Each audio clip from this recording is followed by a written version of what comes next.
Prophetess Alejandra Gina, the Prayer Project, Bishop Terry Michel of GOC Seattle, Reverend Sipor Weru, the President, Remap International, Reverend Joseph Masharia, GOC Seattle, Apostle Apollos Kivinji, GOC Kenya, Prophet Elias Romera, Outreach Director, Reverend Joseph Washira, GOC Seattle, and many others. These end-time vessels are inviting you to witness and partake in a prophetic move of God that will shift destinies and awaken nations. Joining this historic summit are renowned God's generals from across the globe, including Archbishop Dr. Steve Masharia, Presiding Bishop, GOC Kenya, Bishop Dr. Francis Maina, Deputy President, GOC Kenya, Bishop Dr. John Okinda, Pepper Churches, Bishop Dr. Isaac Dewa, Convener, Washington, USA, Bishop Masande Bande, FGBC Zambia, Bishop Joshua Mulinge, Africa Israel Initiative, Bishop David Malombe, Nairobi, Kenya, Bishop Dr. Joe Bright, Priesthood Fellowship, Bishop Joe Olekahora of House of Bishops, Pastor Dennis Austin of Bethel Christian Center, Apostle Dr. Julius Kimani, who is a family therapist, and Dr. James Nyebe, counseling psychologist. Renowned worshippers will sing and heavens will open. While pray.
We magnify your name. We glorify your name. Lift up your hands. Glorify his holy name. Worship him, he is worthy. Worship him, he is worthy. I want to hear you. Come on. Worship him, he is worthy. In the mighty name of Jesus. In the mighty name of Jesus. There is none else like you, Lord.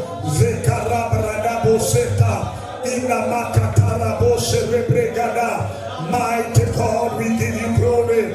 We magnify your name. We declare there is none else like you, Lord. In the mighty name of Jesus, be uplifted, King of glory. Be glorified, Lord. In the mighty name of Jesus. Oh God, we give you praise. Oh, we give you praise. Mighty God, we honor you, Lord. In Jesus' matchless name, everybody shout a bigger amen. I can't hear you. I can't hear you. I can't hear you. Thank you, Jesus. Thank you, Jesus. I want you to touch your neighbor. Tell them we are going to go down as the Lord is raised up. In the mighty name of Jesus. Tunaenda chini. Tunaendelea kunyenyekea anavyoinuliwa. Lift up your hands, everybody.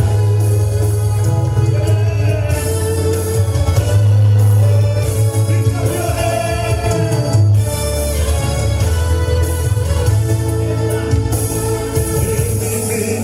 Nipungue wewe uongezeke.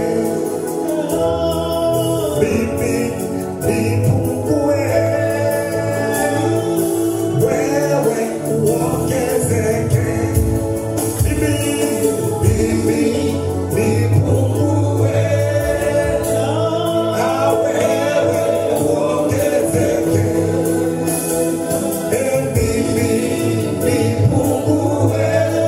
I can tell you, wewe uongezeke.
In Jesus' mighty name, everybody say amen. Tell your neighbor, we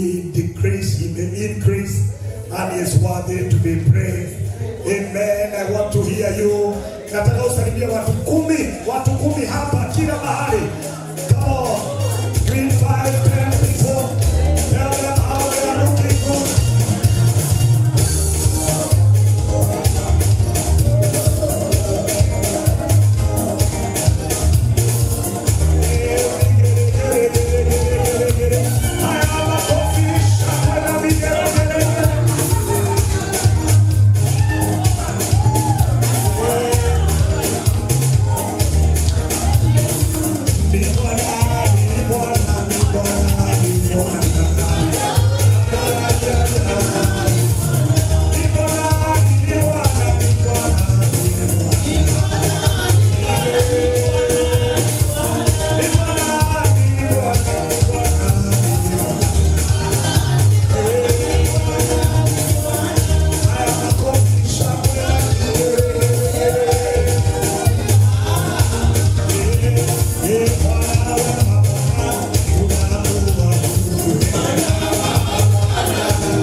And thank you, praise and worship, doing great. Amen, amen, amen. How are you? There are people who are not here in the morning. If you're not here in the morning, let me see. You're not with us in the morning. There are people who have rushed, but they are coming back. If you are not with us in the morning, lift up your hand and we celebrate you again. Put your hands together. We celebrate our dear brothers and sisters. You missed the rock, but it is online. Then you can have it. We give all the glory and honor to God. We have our Mama, Bishop Ross. Did you miss with us? Are you celebrating? You are not. You are not. You are not doing better. You are not doing better. I can't hear you. Amen. What a good time in the presence of God. We're so much blessed. Thank you for all of us coming. And I know you took your lunch. And so we don't want to take much time because we have a lot. God has a lot for us.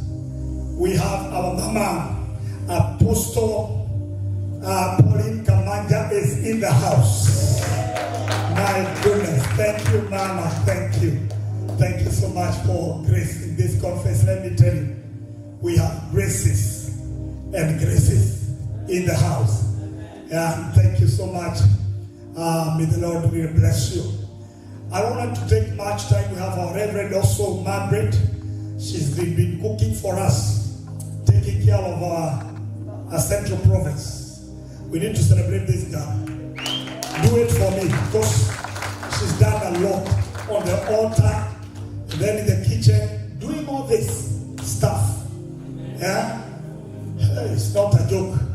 She's a force. And may the Lord bless you for what you've done together with our Juliet. Well, Juliet is somewhere, but thank you so much. You are there. Umechomwa kweli kweli. Mungu awabariki kwa kazi nzuri. Tumepiga simu mpaka nikaanza kupandisha sukari, baadaye nikakumbuka bado nitaenda chini. And the Lord is faithful. Amen. Are you happy to be in the presence of God again? So we want to save time. We want to really save time because of our time. How many were blessed so much when we had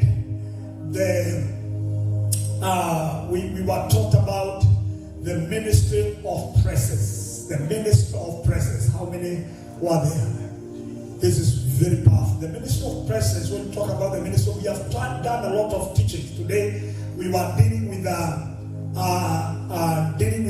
evil tribal altars. And we were taught by Bishop Orekahora. Again, yesterday it was something else when we were taught about the mountains of influence. Yeah, it was very powerful. We have a lot of Bishop Lincoln now also handled something very, very powerful. You don't want to miss these sessions because they are recorded. You can go through the Facebook and you can have them again. And so we have 40 minutes to have the man of God. The man I've come to really love is my chancellor, vice chancellor in the university. I'm also a lecturer, a very great man, a man we really honor. Really honor. We were with the very, very first phase of 3 days. We were in Bethel Christian Center. He's the senior pastor of Bethel Christian Center. And I'm very humble. I mean, when Reverend Dennis is in the midst of people, you can't know. You can't know. He loves, and then he loves Africans. The heart he has is just huge. And so, he's my buddy. He's a great man, not only being a man that really I respect over us, but on the other side, he's become very, very close to me. Together with Pastor Susan, his lovely wife. And so he's going to teach us, he's going to take us through the chaplaincy ministry and then climax what he shared. And therefore, because of this, Pastor Judy, naona umebebana, but if ungepatia Pastor Esther hiyo, okay, sorry, okay, I have my senior pastor here. Reverend, please kuja Reverend Joseph, kuonyesha kitu. I need to show you something.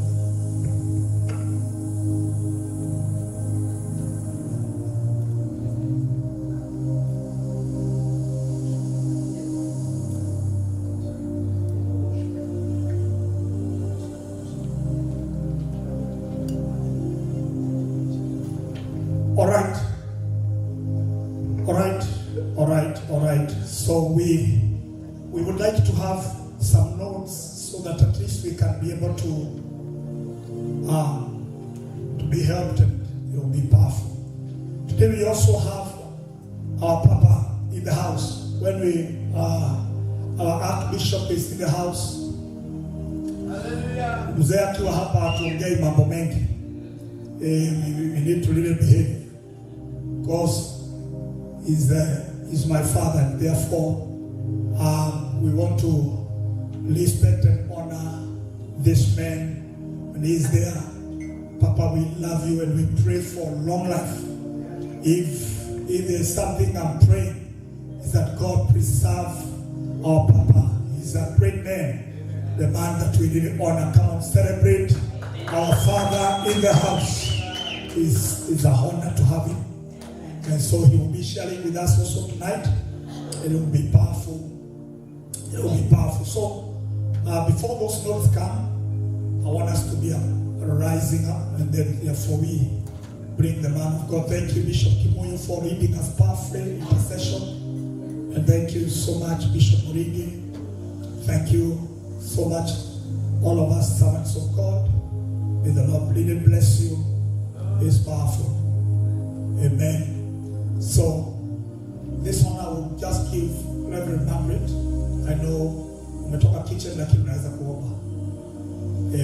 These melodies ignited by GOC praise voices as our curtain raisers all throughout the 7 days. This summit is more than a gathering. It's a divine apostolic shift, a moment of realignment.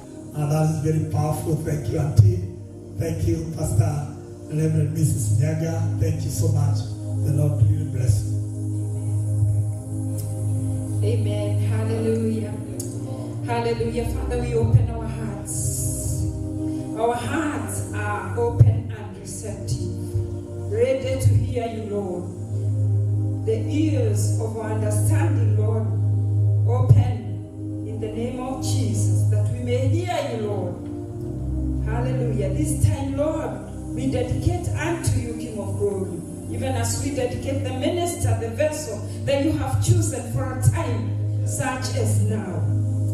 Father, we are humbled before your mighty presence.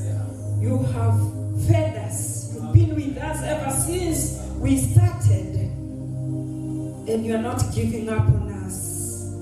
Oh God, work your works in us. You who both works in us, both to will and to do your will. We surrender to you. We surrender to you, dear Lord. Speak, your servant hears.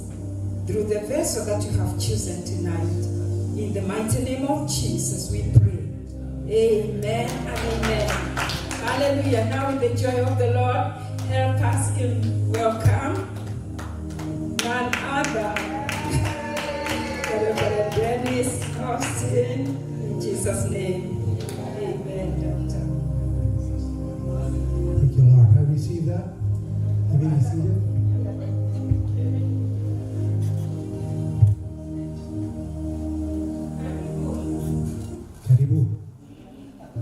Welcome. It is a joy to be with you again. I appreciate your hearts. I appreciate your heart of worship. Each bishop, each one. As the Lord is leading the body of Christ together. And it's no longer the eye ministries. It's the body ministry under the head.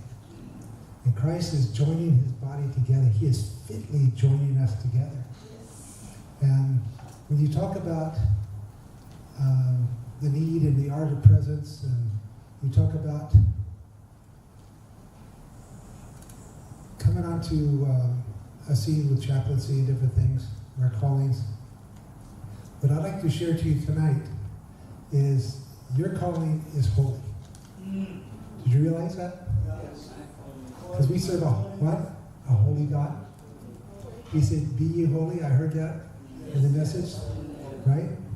Be ye holy as I am holy. Be ye perfect as I am perfect. So how many want to find the perfect will of God? Okay? Well, what I want to share with you tonight, it's probably not new, but I hope it is fresh. Okay? Fresh manna. Not stale bread. You know, it should have been thrown out months ago. But what the Lord has for us tonight. Because as you look at these things where God begins to speak in a conference, and when he brings different ministers to share, we're all one spirit, we're one body. So if we get the word from his mouth, how many know it's going to fit? Each one is going to fit. And so I pray my part fits with what the Lord is speaking to you tonight. Will bring you up to a place not down, only to be humbled, but to be exalted. And so as we open up, I want to open up to 2 Timothy chapter 1, verse 9. I'd like to start with the last word in verse 8. What does that word say? 2 Timothy chapter 1, verse 8. What is the last word in that sentence? I'll give you time to get there. The power of who? Man? Who's the power belong to? And he said if we wait for that power, we shall be endued with that power. And when I talk about chaplaincy, we can get all the training we want, but if we're not endued with that power to go out there, we're not going to be effective. And that's where this calling has to move from just our academics to our knees to dependency upon the Lord Jesus Christ. Our nation of America is getting ready to celebrate their independence. And we are a rebellious nation that was born out of rebellion. And we've been independent ever since. You look at anyone in this country that doesn't know the Lord, maybe even they do know the Lord. They have an independent rebel type spirit. And years ago, I was born in North Carolina, and that was the South. And we had a civil war between the North and the South. And there is the thought of the rebels, that was the South. And those rebels were going to come back and make the nation theirs instead of joining together. We were divided by brother, families were divided, all those things, over the belief. And a lot of that spills into the church. My father was a truck driver. He did a lot of different things. He taught me a lot of different things. So it's been handy at the church. It's been able to do a lot of different phases. He said, if you want to learn something, you want to be good at something, learn something about everything. You may not be the master of it, but you will have an exposure to it. And so his handle was the red, or the rebel. But I watched as the Lord brought him to salvation, brought our family to salvation. That handle went away. He was no longer a rebel. He was no longer doing his thing. And some of that traits get passed down to us. What is our heritage? What is the things that we were born into? And so some of it defines us, some of it maybe sets us on our path where we think that's where we should go. But I want you to read this next verse. It says, who has saved us? Anyone been saved here today? Amen. Now the next part of this. And called us. Do you know that you've been called? A lot of people know they're saved, but do they know that they've been called? Do they know what that calling is? And that's what I want to share with you tonight. It says, we have been called, not according to our works. We need to highlight that. It's not by works of righteousness which we have done, right? It's for by grace we are saved. And it's through faith, through the belief. How many believe the Bible is absolutely true? Okay? Not my opinion, not your opinion, not how you see it, not how I see it, but it's absolutely true. He is the way, the truth, the life. And when we look at him, we look at his word. He is the word that became flesh. He is the word. We need to have the mind of Christ, do we not? So if we don't know that we're saved, we don't know that we're called, how can we do what God has called us to do? How can we be his hands extended to this world? We can't. How many have ever been frustrated in ministry? Anyone? Okay. You want to stop being frustrated? I do. I don't want to be frustrated. I want to make sure every word I speak counts. Everything we do counts. And that lives are transformed. But I have to be transformed first. I have to come to the place that I am a vessel fit for the master's use, one that has been prepared. And so he comes down here and he says, it is not according to our works, but according to his own purpose and grace. How many know it takes grace? The grace of God. Because as long as we can do it, God will let us.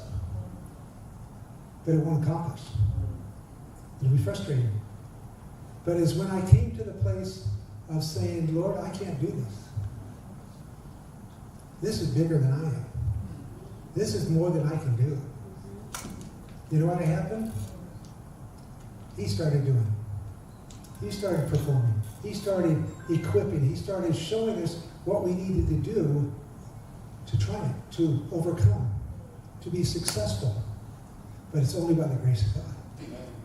And if we forget that grace tonight, we think we can do it as pastors, we think we can get them saved, we can fill our churches, He'll let us. But if you want churches that are going to be established, your churches are going to be productive or birthing, bringing forth life, it has to be in Him. And it has to be by Him. Because we can't do this. You will find something that is going to be beyond what you can do. And when I talk about chaplaincy, I don't take any call lightly. Because there's people that have just had traumatic situations happen to them, maybe personally, or maybe they are there and it's a family member, maybe it's other things of trauma that have happened. Well, we're coming into those scenes and we need to give them an answer. Or we need to at least be the presence that will help them make sense of a senseless act or senseless world. But we live in a world today that is evil is called good, and good is called evil. And so we come onto the scene, you can't think things are going to just be okay. Each call, like Joshua, when he went into the promised land, he had to get the battle plan from the Lord every time. We know what happened at Ai. He thought, oh, well, we can just go up and I'll just send a few. He didn't wait upon the Lord. What happened? He came back with casualties. He brought, some came back, some didn't come back. Can we afford to lose anyone? No. So is it very important that we find the mind of Christ? That we find His plan for that call or that situation? Those that you are dealing with, your congregations, those that the Lord brings across your path? To have a word fitly spoken in due season?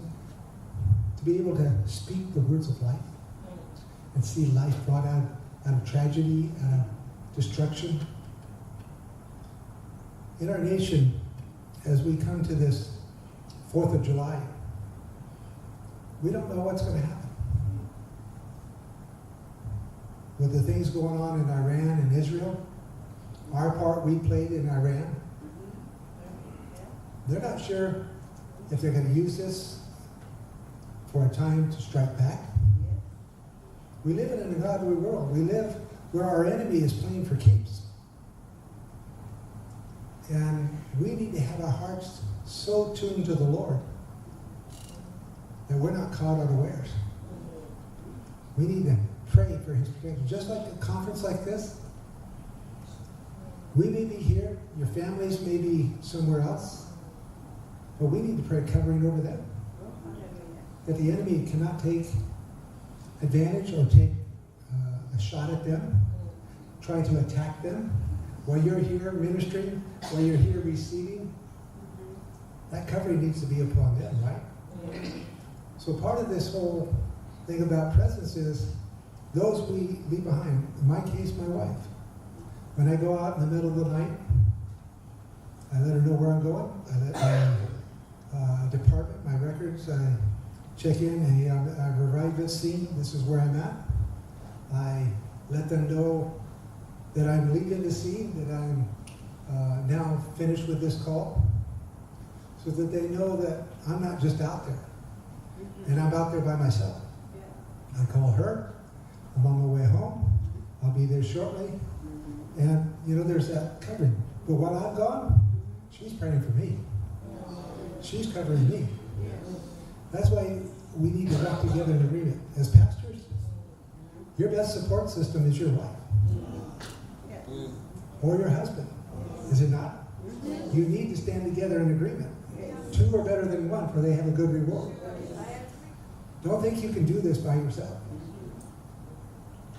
That's the whole gist of this tonight is we are a many-member body and we need every one of us. But we need to find our place. So I want to move on to this because I've got another 4 hours to speak. You said we're here till 9, right? At least? Okay, I don't want to take your time either. Okay, I just, hang on, okay. All right, so it's a holy calling. 1 Thessalonians 5:24, that he is faithful, whom he called, and he will do it. God will perform it. So the calling on your life. I want to go back here. So, let's see.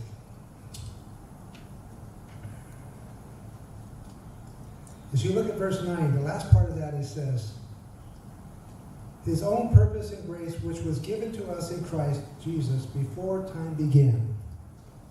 How many know our calling was pre-eternity? Was in the eternities. Okay? Eternity meets time when you and I are saved, recognizing the call, and stepping into it.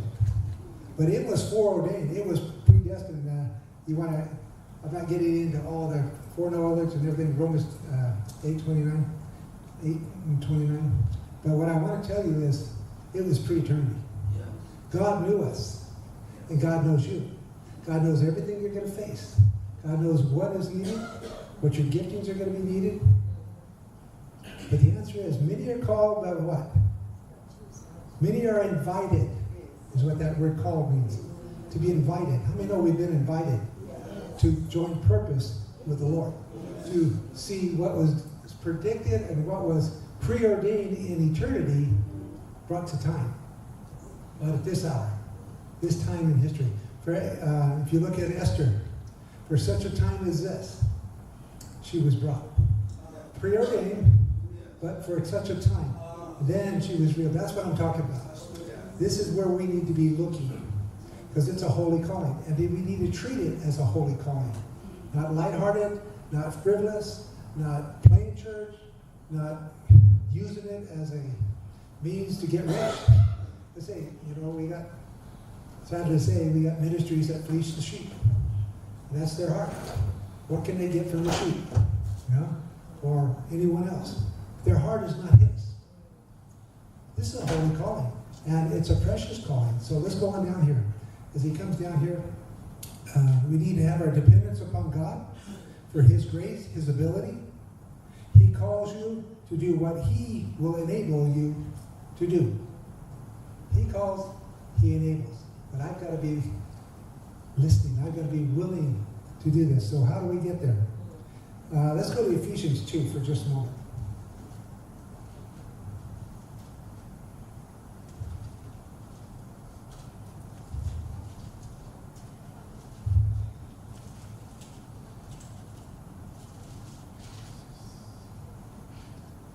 We have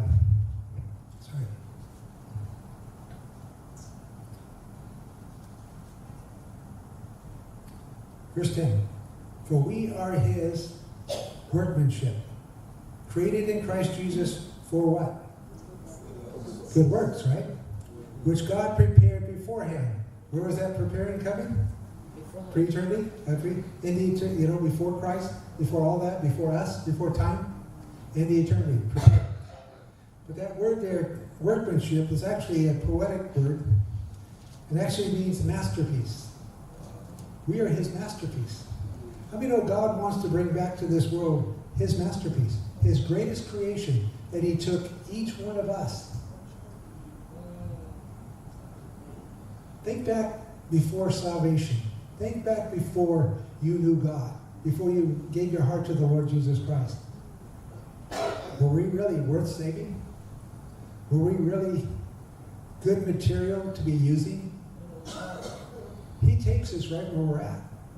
And he makes his masterpiece. That should get every one of us off our seats. That should get every one of us thinking, you know what? God really does have a plan for me. If he can take me, you look at how many people are saved from all kinds of horrible situations, all kinds of lifestyles, all kinds of things that we're going to see because they've been in this world. They're going to be marked by this world. They're going to be those that have given their all to the God of this world. But now the eyes of their understanding have been opened. Now they're going to fully realize that they are created in his image and his likeness. Look at your neighbor and say, you look like God. You look like Jesus. I'm glad I finally recognized you. I finally see who you are. You are in Christ. You know, it would stop a lot of this stabbing in the back and territories and all kinds of stuff and thinking this and that about my neighbor. You're looking at Jesus. You're looking at his image. It's the reflection. You look like your Father. He's given us life here today. He's not here to take the life. We're not here to kill our wounded. You know, if we sin, let's acknowledge our sin and know that he is faithful and just to forgive us our sins. And what? Cleanse us from all unrighteousness. So I don't see you as a person who's done this. What about David? David was a man after God's own heart, was he not? He's recognized for all these psalms that he wrote, all the things that he lived, all the things that he did for God, and help him build the house and bring everything in so that Solomon could build the house. But as humans, what do we really recognize? He was an adulterer. He was a murderer. Those are things that flesh will throw up. Well, yeah, what about him? Yeah, but what did he say in Psalms 51? Lord, against you and you alone have I sinned. Cleanse me, and I will be cleansed. Purge me with hyssop, and I will be whiter than snow. How many of us have needed to be purged and cleansed and made whiter than snow? Okay? Not to be defined by that, but to say, Lord, thank you. Thank you that you saw me where I'm at in my sin. Romans 5:8, while we were yet sinners, Christ what? Died for us. He's willing to give us all. You know how precious you are? What's the value you think you are to God? What brings worth to you right now? Are you feeling that you're worthless? That you might not exceed what you think God wants for you to do? Maybe you're not feeling that you're the person that should be doing what you're doing. Maybe you're not leading the church what maybe like others might think you should. And you're not feeling that you're really God's best. What was the worth that God put on you and I? What is the most precious thing to God? What was the most precious thing to God? Hello? Jesus. You know how valuable that was? He gave his only begotten Son. You talk about worth? You should not doubt yourself anymore. You should not think yourself as less than anything. Your worth was the price that somebody is willing to pay. He was willing to pay his precious Son. We should know that we're all pretty worth keeping here. You know? We're not here to throw anybody out. You should say, Lord, thank you that you saw value in me, that you want to make me your masterpiece, that I can rise out of the things that I have been through, the things that I have faced, the things that have been challenging. But I can rise because you saw worth in me. I wasn't the most outgoing person. Looking people in the eye, I had a hard time with that. Standing up in front of people. All these things. My worth was kind of... But the Lord brought value to me. He gave me value. But he gave me a wife who's my encourager, who came alongside and saw my weaknesses. I see her weaknesses. But together we help each other. We encourage each other. You've got this. The Lord is with you. He gave you the word. He's opened the door to speak. Step into it. You talk about gates? He's opened gates before us. He's given us opportunities to go where we didn't think I would ever go. You really think I could think way back when this thing all started in my life? That I would be standing here today ministering to you, to ministers from Kenya, my brother over here, Tanzania, and some of the different places, India, other places. Don't think God can't put you where he needs you. When he calls, he equips. He opens doors that no man can shut. He'll shut the doors that need to be shut. We need to shut the doors that need to be shut so that we can become so effective for God that forgetting what's behind, whatever the hurts, whatever the disappointments, whatever things that have been a source of discouragement. How many pastors have ever had somebody try to take your church? Come in and try to move you out and say, I'm a better minister than you are. I can tell you, the last 30-something years, I can probably name the different ones that have tried to take over Bethel Christian Center. From the inside out. When it happens on the inside, that's bad. It's one thing to come from the outside. But when it rises up from the inside, that can really be hard. That can be something that really is challenging as pastors. I mean, you're watching for the flock, you're trying to care for the flock, or do you have someone in to come and think they can do better? It's not about us. It's the body. And if we get rid of the I mentality, then we will have a body ministry that nothing can touch, that nothing can separate, nothing can destroy, because he's the head. There's a story in Life magazine about a biologist who's wondering why caterpillars, or how caterpillars can transform into butterflies. You understand how that happens? There's a little hormone in the brain of that caterpillar. And because of that hormone, it will let that caterpillar go to the point of what it needs to as a caterpillar, but then it transforms it into the butterfly. Just that little hormone. Talk about a creator who has all things. And so he said, well, he extracted that hormone and he put 5 of them together. And he takes the hormone out and he leaves it in the last one. Okay? So the first 4 they just stayed as caterpillars. They never changed. But the last one, even though they were all hooked together, because of the lack of that hormone, only the last one transformed. So he said, okay, well, let me reverse this. So then, he takes the hormone out of the 4, but he left it in the first one. And at the end of that time, all 5 transformed into butterflies. You know why? Because the head that was connected to the 4 bodies transformed. Spiritually, if we're not connected to the head, how can we be transformed? Powerful, huh?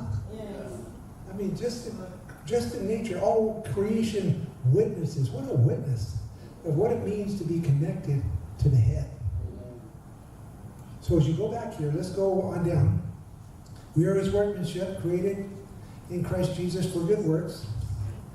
And that was that God prepared before that we should walk in them. Okay? Now go to Romans 12. I'm going to kind of skip you. You can see your notes after this, but right now I'm just going to, for sake of time, I want to get to the main point here. 7 steps to finding your place. How many want to find your place in the body of Christ? Okay? I didn't ask how many were going to try and find your gifts in the body of Christ. How many are trying to find your place first? Because if you find your place, then the gifts will come. But if you're seeking after the gifts, what are you going to do with the gift? Because you don't know where to put it. You don't know how to use it. What is the effect? What was that gift given to you for? Well, I don't know. Okay, so let's find out. Present your body. Verse 1 of chapter 12. Romans 12, chapter 1. Verse 1. Chapter 12, verse 1. I beseech you therefore. What's it there for? All the chapters in Romans before. How many know in Romans 8, verse 1, there's therefore now no condemnation to what? To those who what? Walk in who? In who? Christ Jesus, right? But all before that, Romans chapter 1 through 7, deals with every work of the flesh, everything of the flesh, lest the eye, lest the flesh, pride of life, all the things that will bring condemnation by our enemy, he deals with. So if you have condemnation tonight, I want you to find out that you can have no condemnation in Christ Jesus. You don't have to feel condemned, because if you've taken care of this, you can walk in Romans 12. Okay? Now let's get to Romans 12. So verse 1, I beseech you therefore, by the mercies of God, I mean, thank the Lord for his mercy, because without his mercies, what? We'd all be consumed. The mercies of God, great is his mercy and compassion. That you present your bodies. How many know in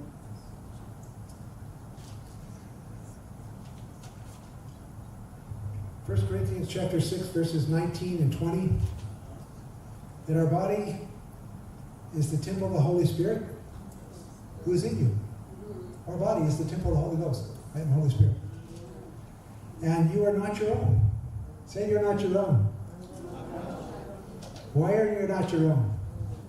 Because for you have been bought at a price. What was the price that was paid for us? What was the worth Christ put upon, or God put on us? The blood of Jesus Christ. Right?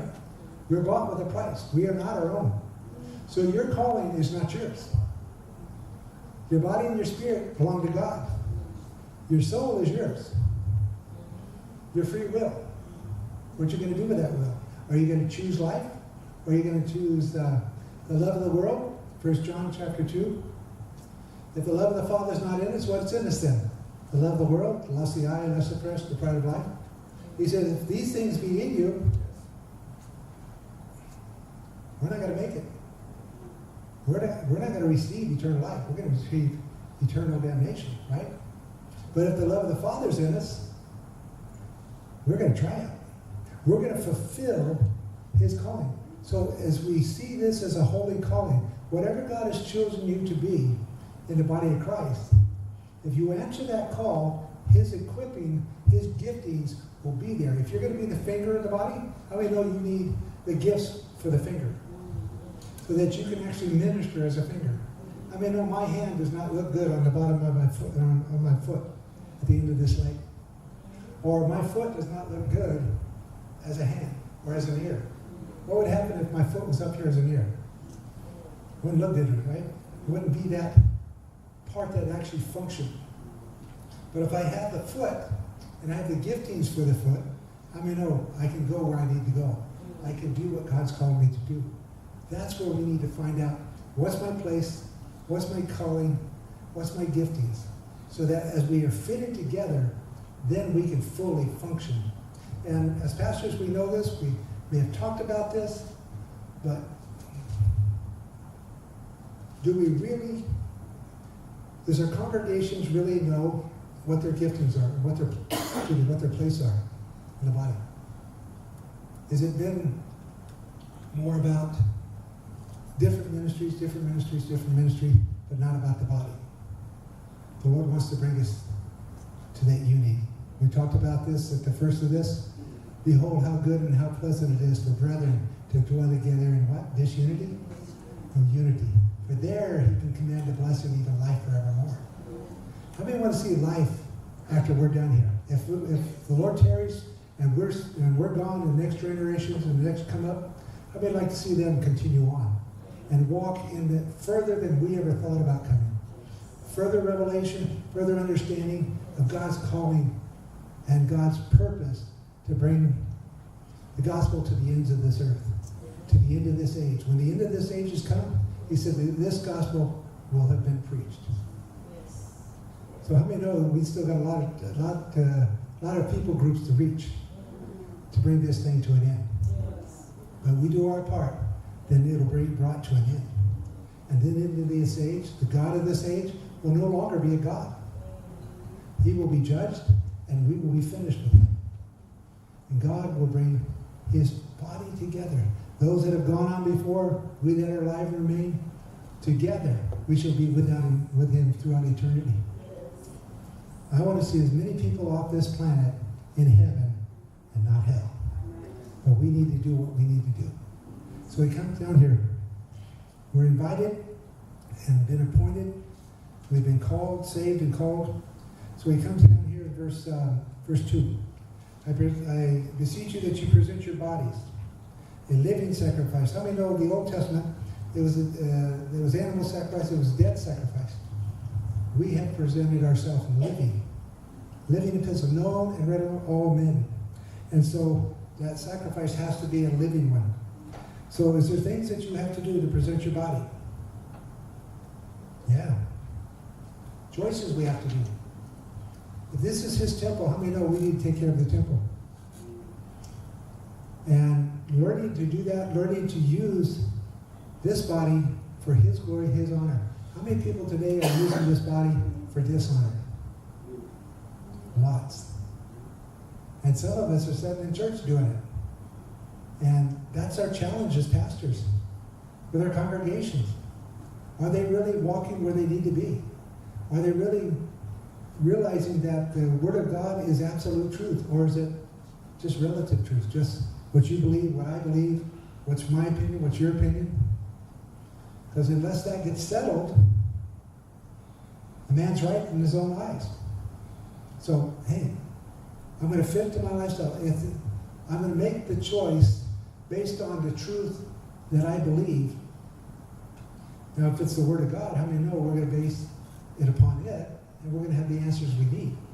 But if we are not teaching our children that the Word of God is what they need in their life, not what your friends at school or college or whatever their ages are. I mean, this world is really, we see this in our Christian school, why many parents are bringing their kids to us because of the public school and what they're teaching in the public schools now. Things that should not have even been taught and even spoken about, the Bible says. Things of unrighteousness, ungodliness, dumbing it down to the lowest grades. Yeah. So truth is important, but we have to present our bodies. And when we do this, it's a living sacrifice, holy, acceptable to God, which is your reasonable service. So we have to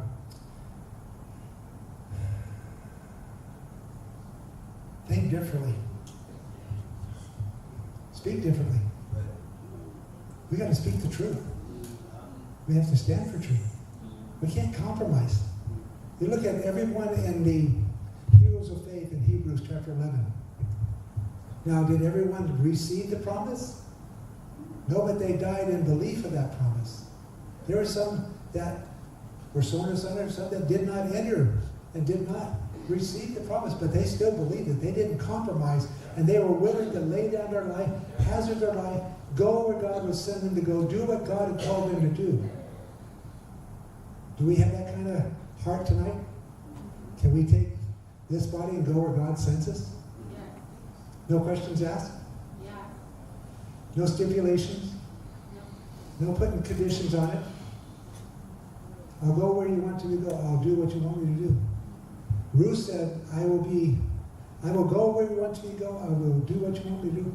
Your God will be my God. And she trusted. I mean, she came from an idolatrous nation, and yet she is in the lineage of Christ. Talk about taking you from one place of idolatry and ungodliness to only be found in the very lineage and the process that God had to bring his only begotten Son to this earth. Talk about going down and coming up. She lost everything, but she gained everything and more. You and I may have lost things along the way, but we are going to gain so much more. This light affliction that we endure, It's nothing that can be compared to the glory that will follow. Whose glory? Yes. To be able to be seated together with him, his bride on his throne together in the glory and the presence of the Lord. You talk about ministry of presence? That's the kind of presence you want. You want God's presence that close, that much in us, that he dwells here. And I know his presence goes with me. And where we go, he goes with us. No matter what God's called you, whatever lands you're from, whatever lands the Lord sends us to, we're raising up seminary students, not just to sit in the classroom. You're going to take that gospel into all the earth. You're going to go where he's planted you and taught you to be able to do his purposes. So doors will be open. That doorway was opened by, therefore there's now no condemnation to those who walk in Christ Jesus. Let him remove the condemnation so that we can begin to walk.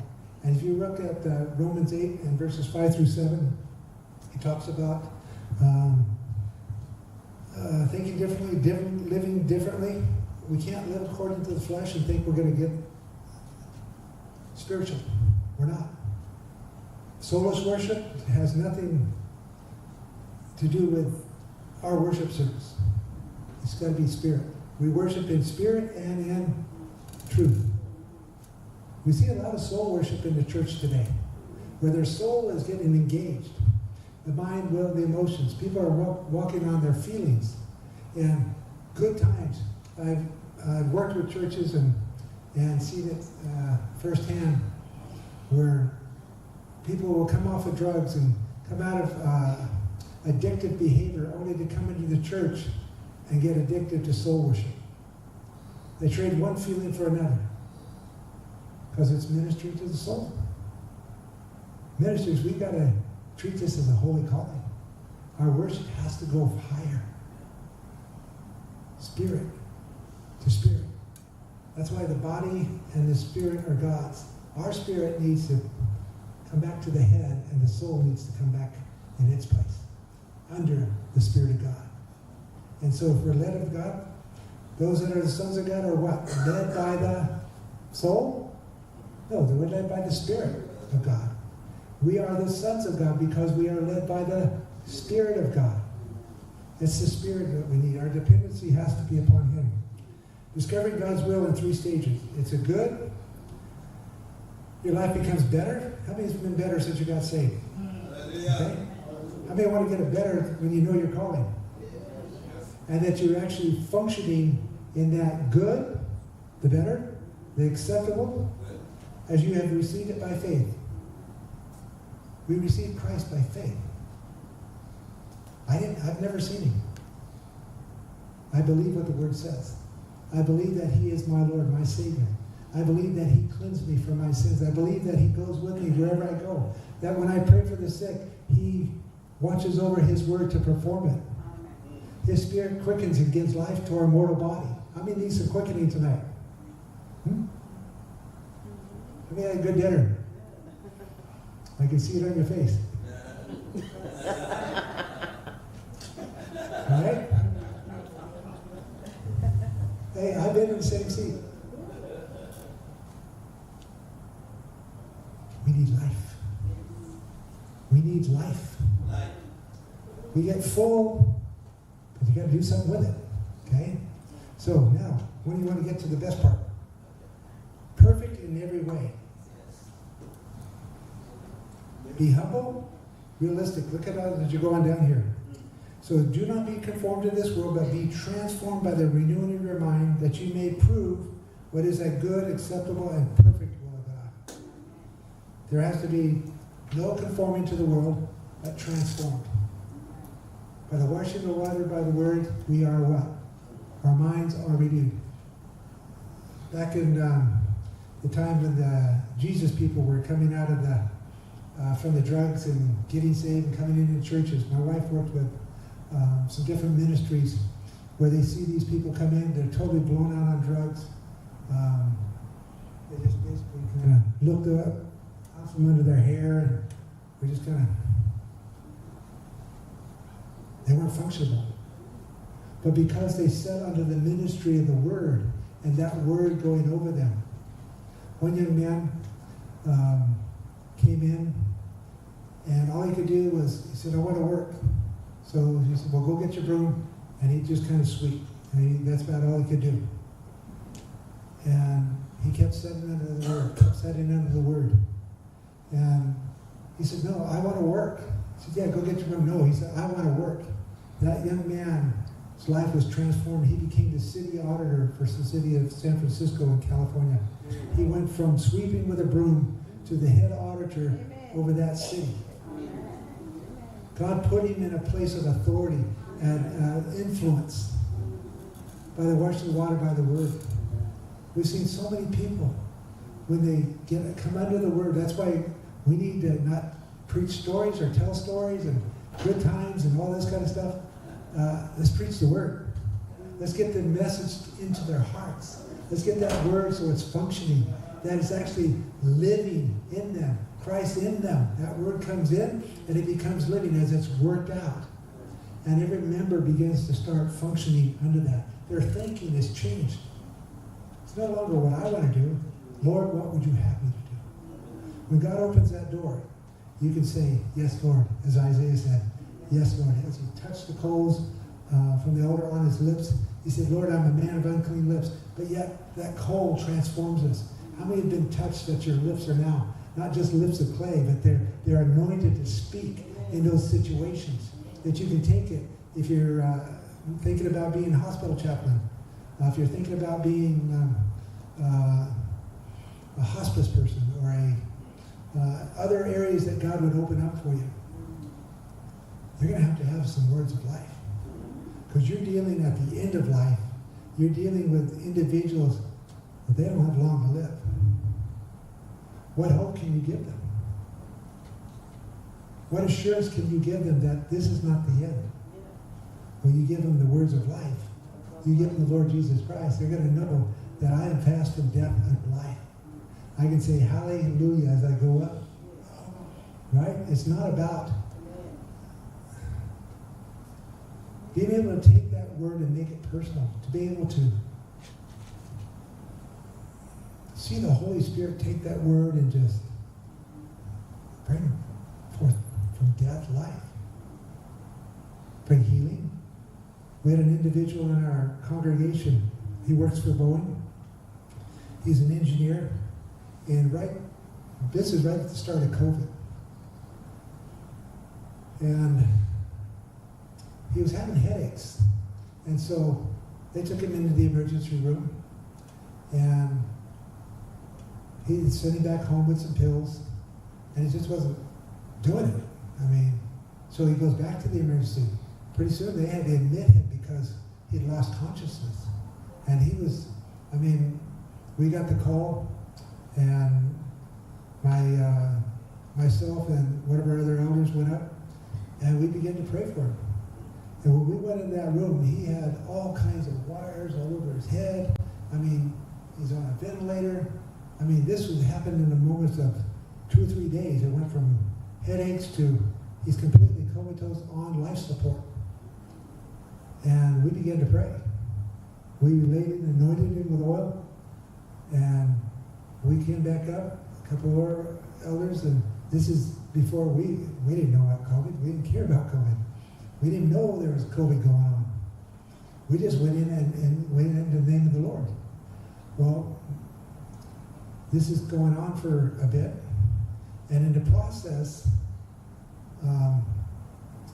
his bowel had started to die. So they had to disconnect it and put him on a bag.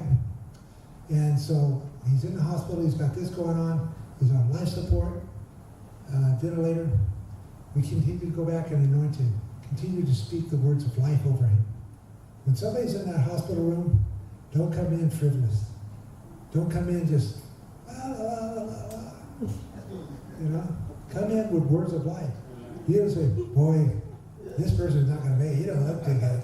That's not a faith builder, people. We had one, I tell you, our principal at our school.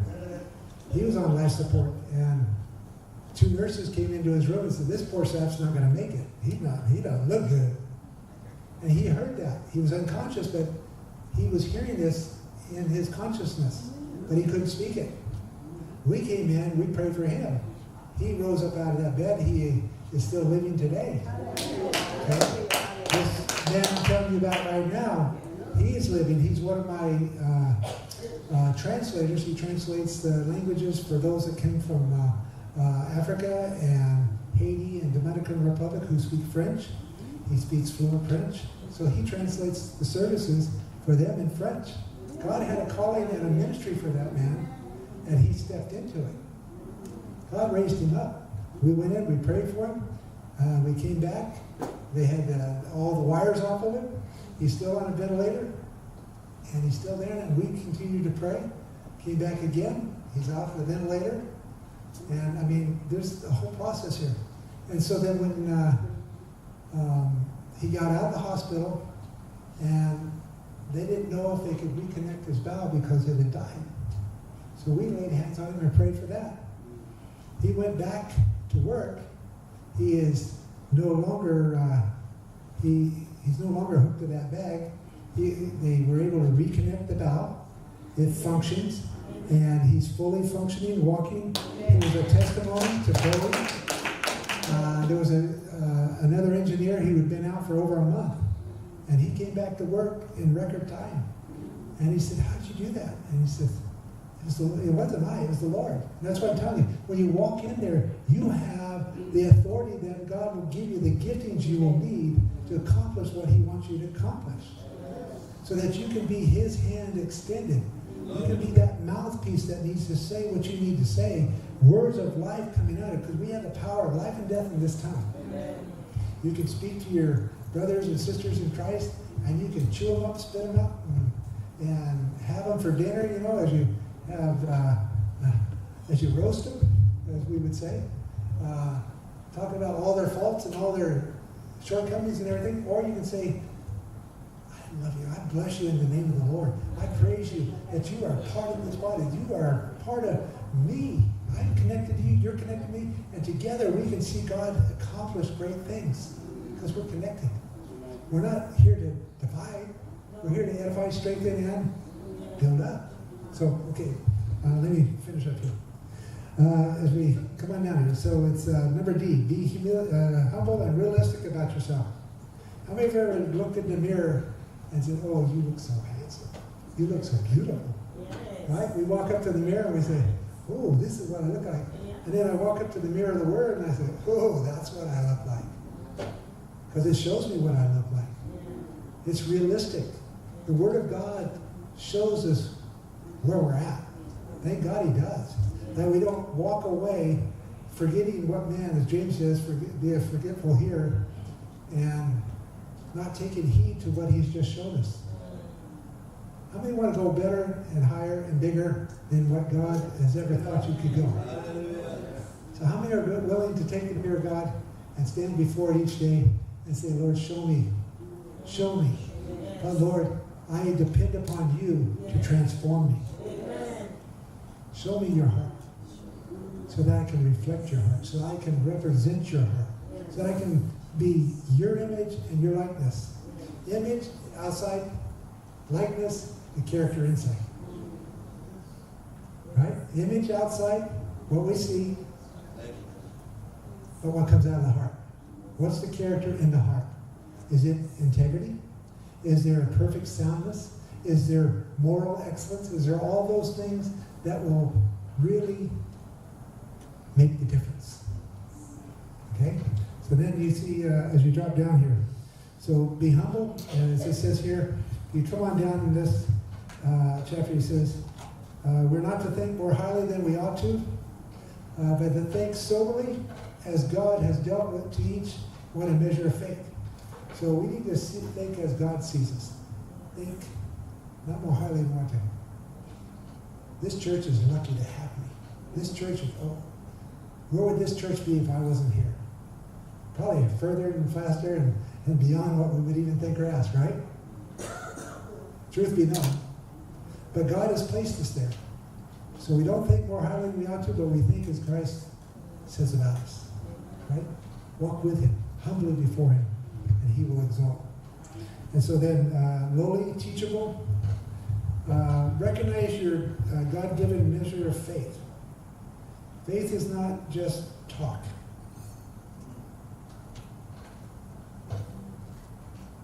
It's not. If you have somebody come up and stand before you and says, "Do you believe you can be healed?" "Oh yes, I got all kinds of faith." So then why are you standing here? Right? It's not talk. It's not positive thinking. It's not say it, blab it, grab it. It's not all that. Faith cometh where? By hearing, and by what? The Word of God. How many pray God's Word when you pray over somebody? I mean, are you just lay empty hands on empty heads? Or are you actually going to pray the Word, the prayer of faith? If you need to be quickened in your mortal body, I use Romans. That same Spirit that raised Christ from the dead, it shall quicken, it shall give life to your mortal body. So when you're seeing somebody in that hospital bed, that's my first go-to. And I say, Lord, I'm just your remembrancer. I'm reminding you of your word, your promises. You said dust, dust, and dust. You said by your stripes. That's pre-crucifixion. He was whipped. He was beaten. All those things. By his stripes, we are healed. So do I walk in that? Can I walk in that? Yes. Every day. I'm standing here today. I have 2 feet that have some feeling. I have some feeling still here. When I had this neck surgery, I was numb from here down.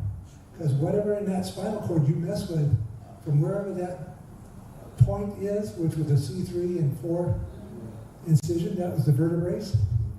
So from 5, 6, 7 and on down, I was numb. So I got up every day, I walked. I could not feel my feet, my legs.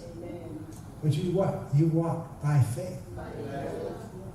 Today, I believe in my healing as it's continuing to progress.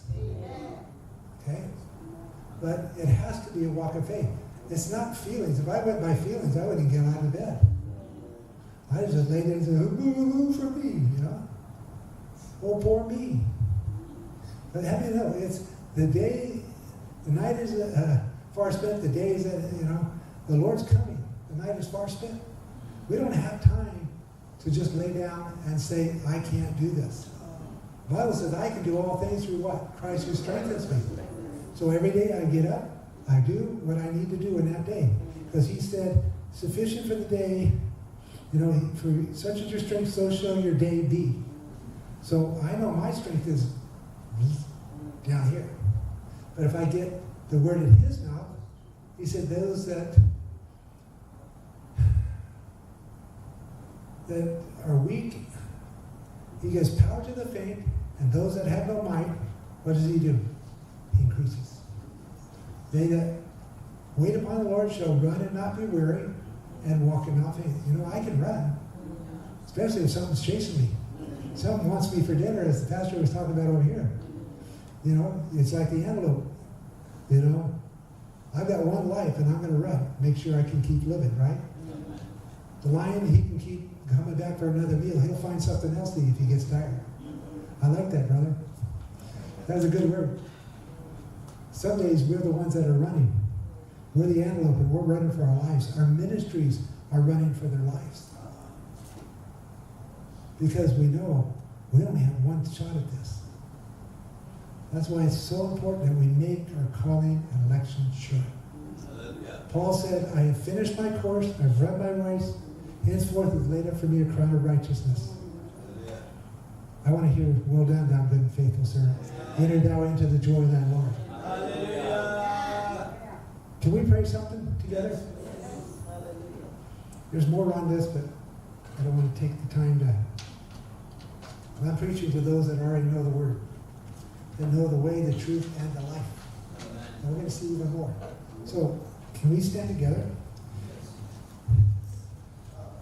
We've been challenged to make our body a living sacrifice. Will you answer that call today? to present your body as a living sacrifice. Can you? Yes. We're invited. It's my choice whether I would choose to do that and how that will play out. If I make this decision, it's not just mental. It's got to be a physical thing, okay? So as we stand together on our feet, we're going to pray that the Lord Jesus will do with me. Can we pray this? Lord Jesus, do with me what you will. I will follow you. I will go with you. I will be yours. And you'll be mine. I thank you for my salvation. I thank you for the forgiveness of my sins. And so, Lord, as a child of God, you are the head. And we are your body. I pray you reveal my place in the body. That I will no longer question my place. My place. And then from this day on, I will be empowered to do what you called me to do.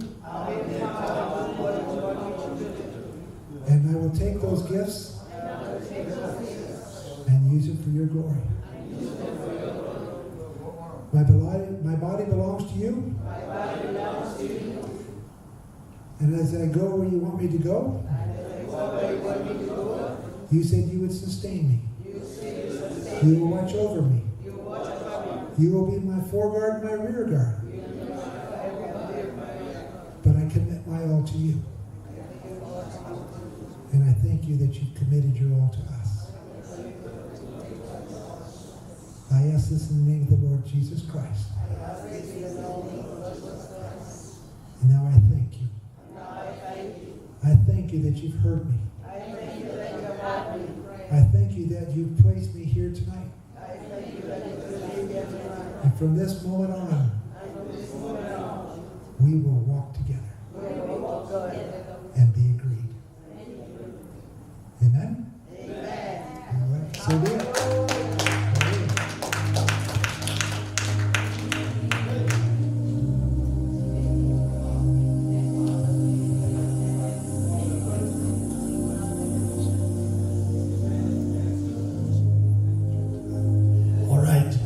Share those notes. It's important. How we've been taught. It's there. Just share those notes that they are. Have a copy and God bless you. Amen and amen. It's very, very powerful. Oh my goodness. That is what we call chaplaincy. Yeah, we have a chaplain in the house.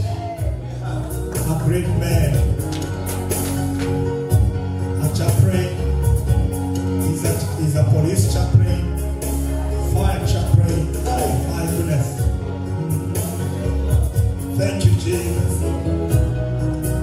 Get a copy, get a copy. Oh, thank you, Jesus.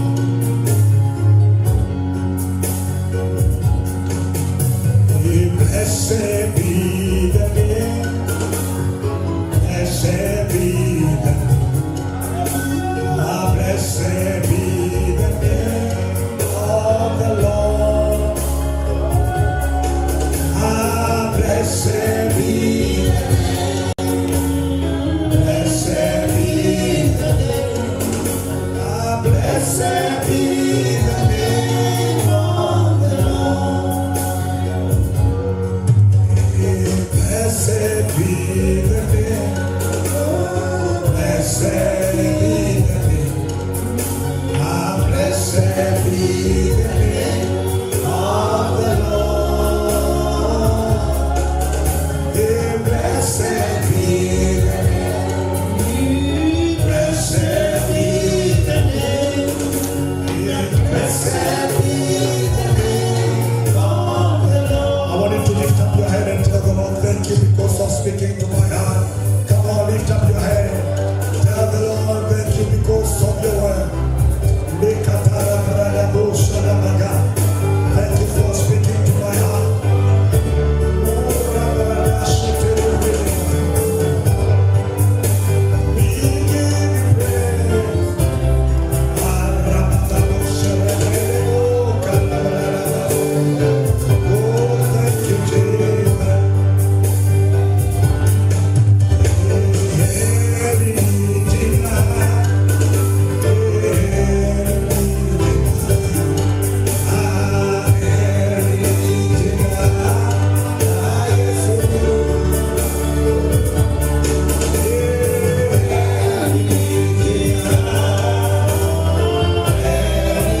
thank you for your servant sharing powerfully. We pray that you may bless Reverend Dennis for us. And together with his family, together with the church, Bethel Christian Center. In Jesus' matchless name, everybody shout amen. Put your hands together, we celebrate God. Now, because of our time, I want to move a little because there is Bishop Banda will also be here to usher us into a place. And also we want to hear also our bishop also briefly. So because of this, there's a man of God from India, and because of the diversity, I'll give him 20 minutes, just exactly 20 minutes to come and just share something just about the Holy Spirit. And after that, so I will leave it time so that at least we have also our Archbishop to finish that. So we mix that way and God will bless us. Are you ready for Reverend Michael? Yeah, 20 minutes. Come, put your hands together. Amen. God bless you. Amen, amen. Let's all be seated. Thank you.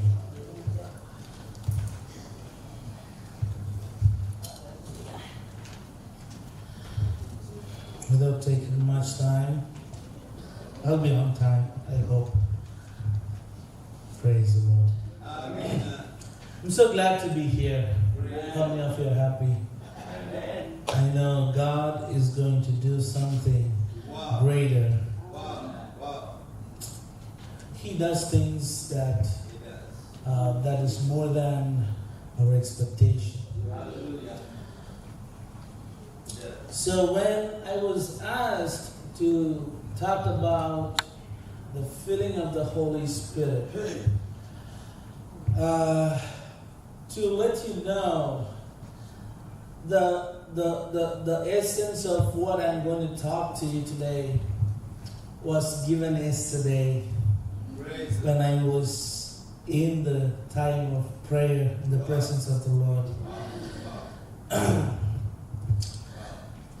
So, I will also try to bring up some of my experience, though it's not too much of time I have, and also my testimony into it. But today, may God speak to us. Hallelujah. 1 Samuel chapter 16, verse 1. 1 Samuel chapter 16, verses 1. The Lord said to Samuel, "How long will you mourn for Saul, since I have rejected him as king over Israel?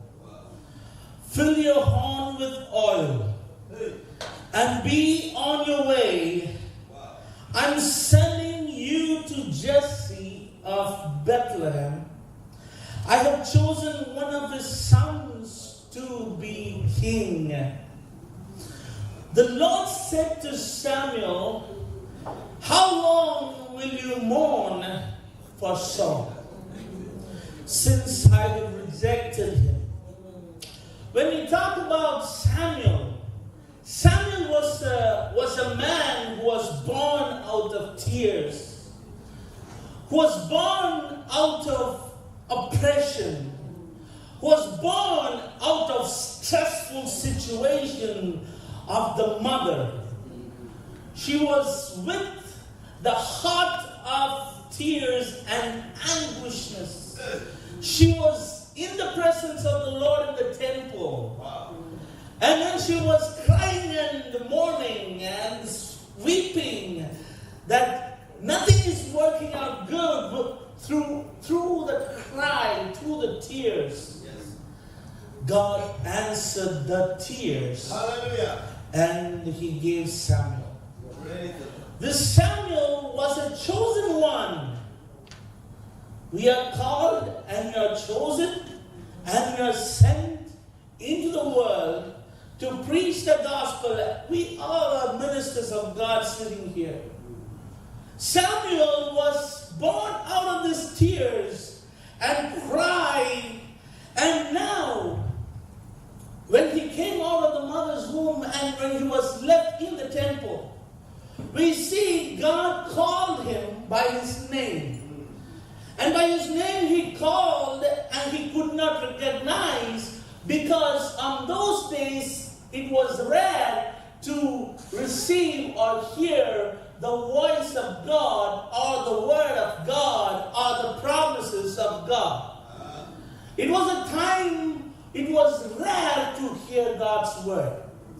From the time of Judges to the time of Samuel, about 40 long years, for a generation lost the voice of God. There was no word of God being spoken or heard. Yes. And now the voice of the Lord is coming to Samuel.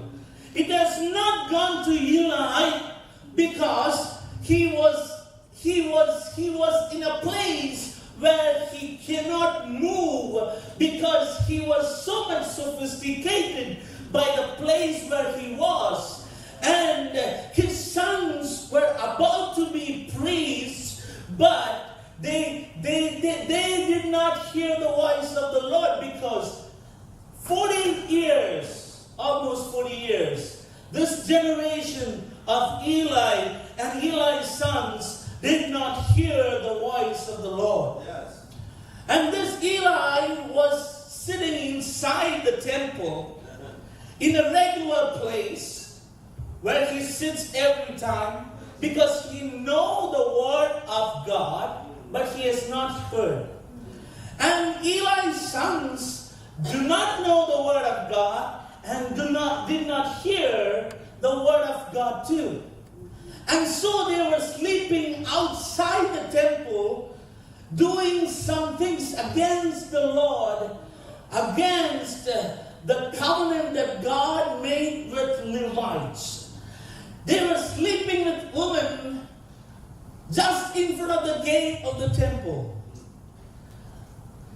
And inside Samuel, the Bible clearly says Samuel was sleeping where the Ark of the Covenant was kept.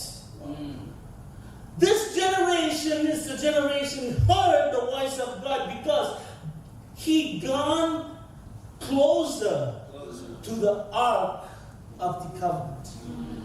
Gone closer to the presence of God. God is seeking a generation who can draw closer to him.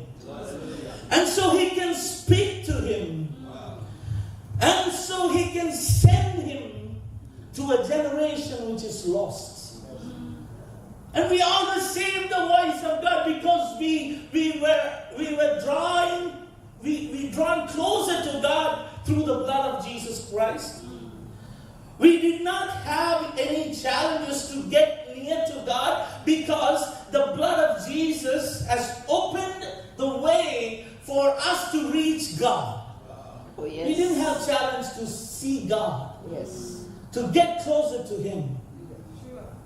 Samuel was a man who was called by God, and he was closer to God, and he could hear the voice of God. We all heard the voice of God, and so we are here today. And now Samuel was uplifted into the spiritual realm. He was uplifted even in the realms of the authority of the nation. He was lifted up unto the place where he can anoint kings. When these Samuel and his sons were doing kind of judgments, giving judgments and all those things, but Samuel's sons were not so good. And so people were asking for king, because king does things by his knowledge and the wisdom that he received from the Lord. But a prophet hears from the Lord, and he does things on behalf of heaven. If heavenly things has to happen in the world, we need to hear from the Lord and be a recipient to the world. But Samuel was asked by the people, we need a king. So, okay, you all can choose it. They said, okay, let's see, we can read it in 1 Samuel chapter 9 verse 2. It says, Saul, a handsome young man, as could be found anywhere in Israel. And he was a head taller than anyone else.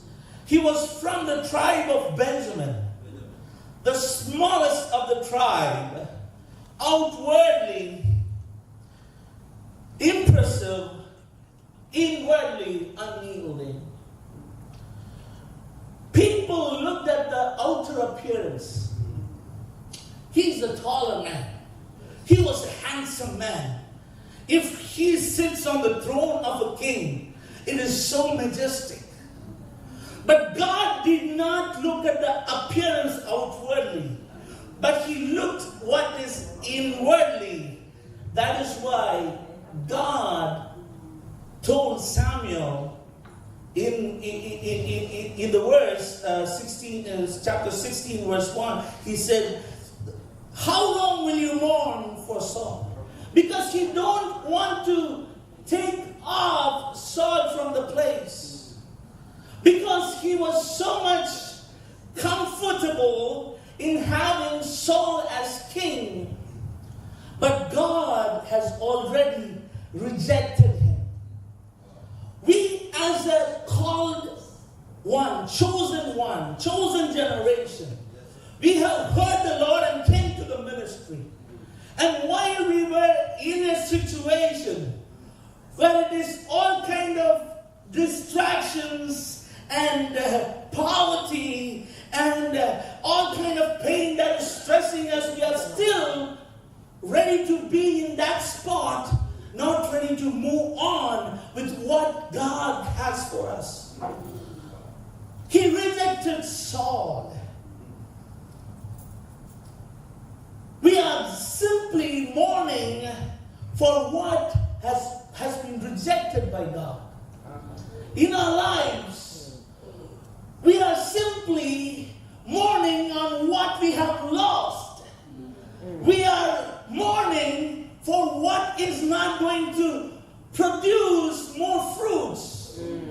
But we are so much satisfied for the place where we are.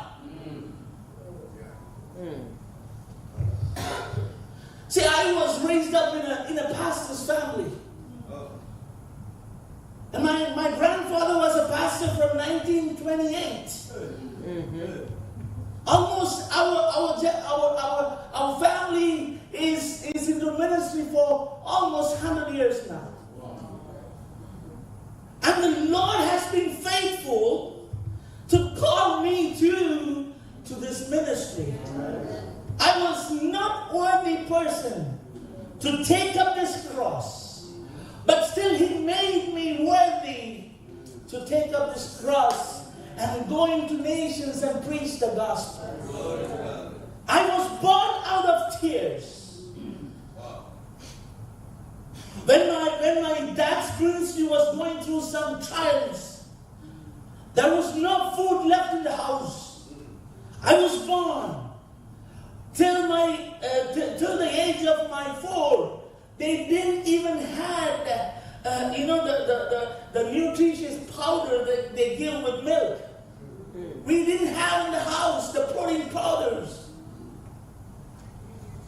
I was not grown up in a place where I experienced all kind of luxuries. But when the ministry has grown, my father started planting different churches and ministry has grown. And my life was not on the track where I have to be. When I was in my 9th grade, I started smoking. When I was in my 10th grade, I can finish up 2 packets of cigarettes every day. Every day, 40 cigarettes. I know where to get weed. I know where to get drugs. I know where to get any kind of guns or whatever. I know. But God wanted to do something through me. If God has called Aaron, He will also call Eliezer. If as a minister of God sitting here and wondering about your children, let me tell you, your children will serve the Lord. If God can do it for me, He can do it to you.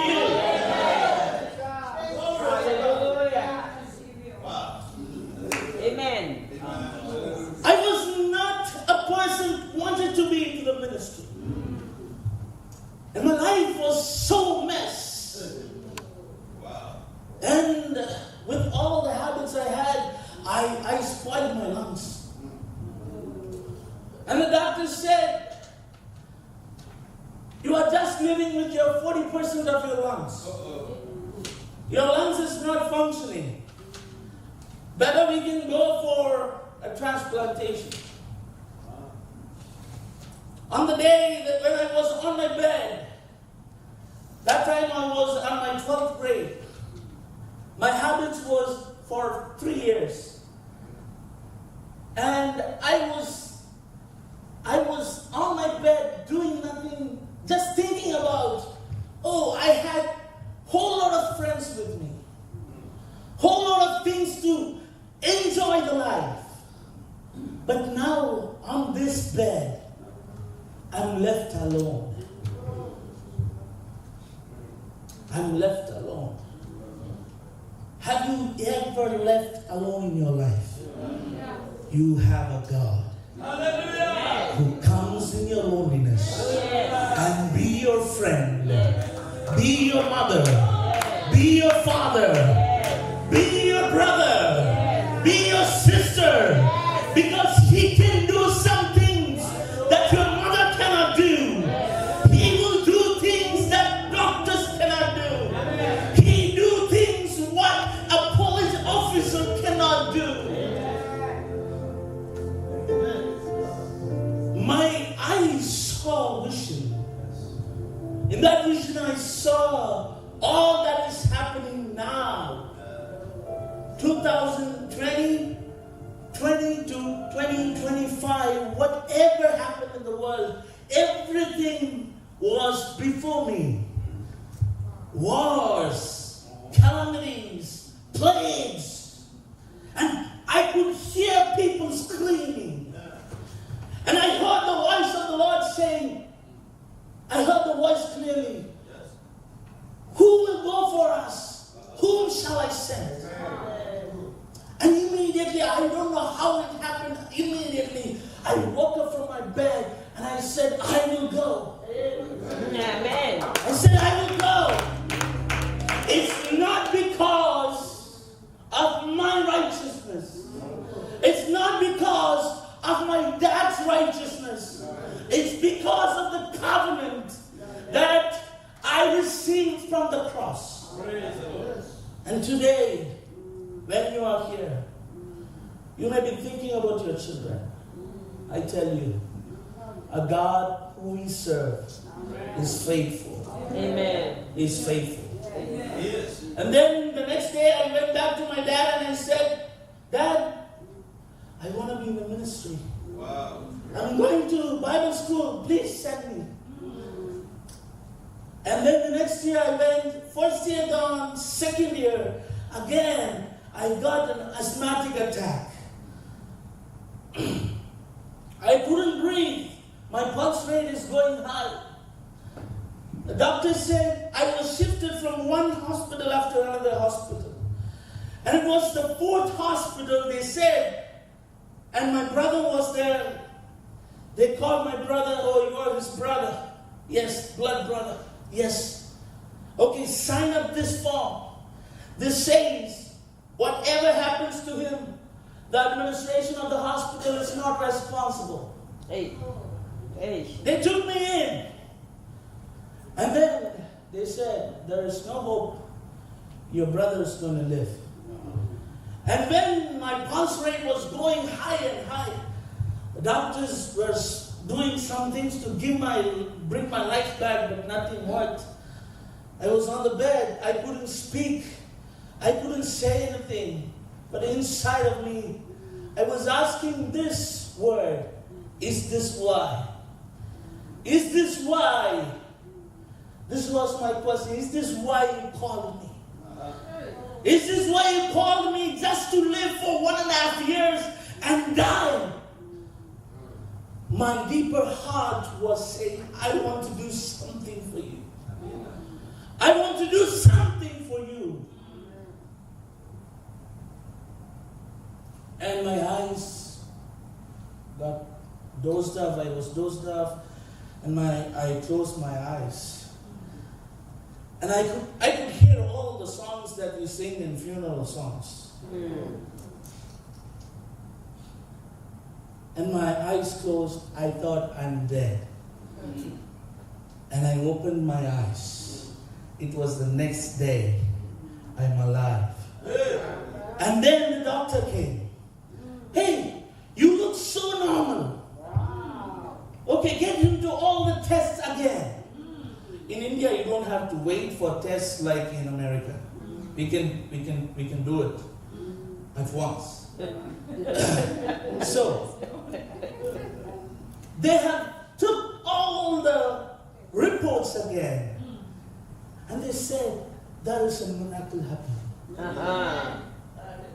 The doctor came and said, hey, your lungs was only working 40%. Now it is 98%. This looks like a baby's lung. That's what the doctor said. Amen. It looks like a baby's lung.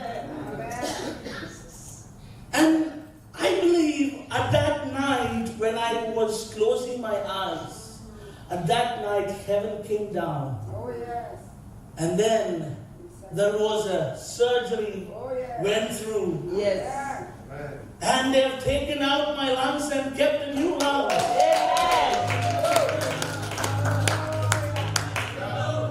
And then I said to God, Lord, you have given me this life. Until I live, I will live for you. Amen. But with one condition, I said, Lord, wherever I go, you have to come with me. Whatever I speak, you have to speak through me. And till today, I hear the Lord. I've seen Jesus. I've spoke to him face to face. And one day, I was so much stressful.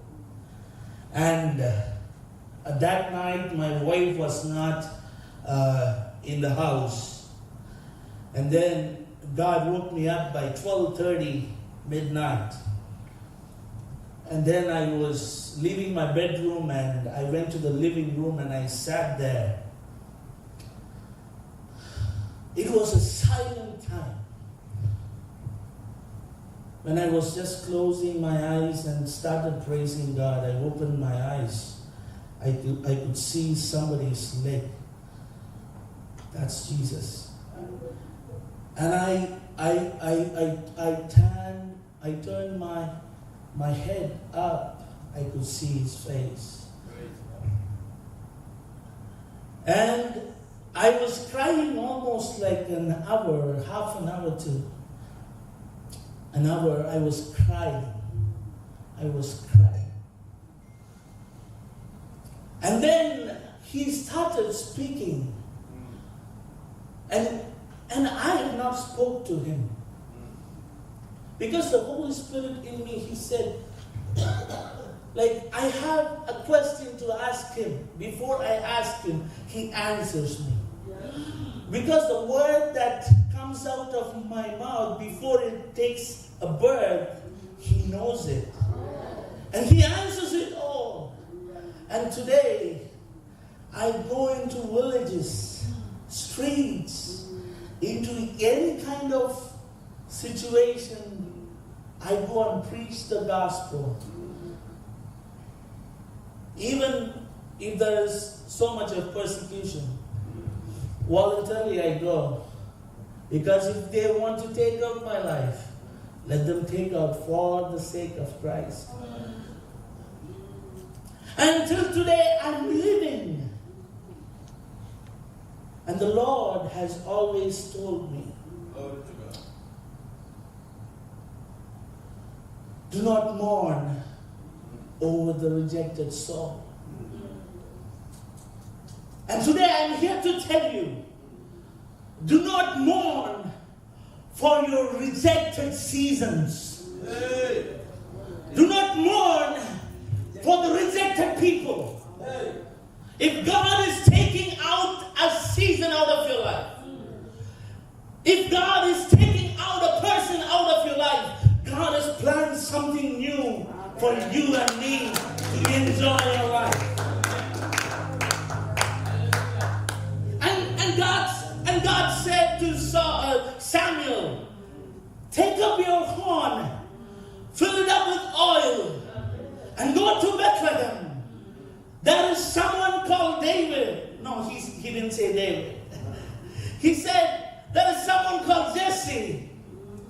And he has got a son. I'm going to anoint him as a king over nations.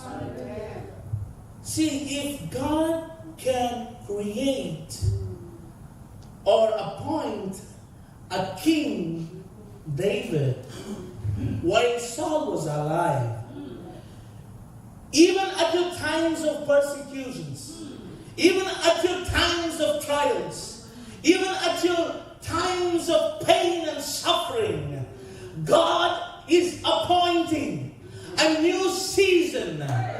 David is waiting for you. David is waiting for you. If you want to have the new season, if you want to walk into a new season, take up your horn, fill it up with oil. Fill it up with oil. We all have horns in our hands. But do we have the oil? Many times we forget about oil because we are so much comfortable. We are so much sophisticated about where we are, but we are not thinking about what God has for us. What God has for us is greater than what we think, what we have, and God is doing some marvelous, mighty miracles in our lives. Now God wants to talk to you. Today is the day that God is bringing a breakthrough in your life that you have never ever experienced. I see a charitable thing that God is opening a door. That is, I see it like a hospital. God is opening a financial miracle that you have been asking for. To build a hospital. He is opening it for you. And the season is changing. Do not mourn on the rejected season. Do not mourn on rejected soul. You are not called.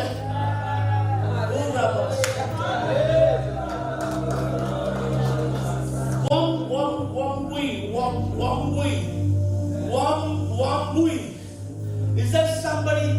1 week.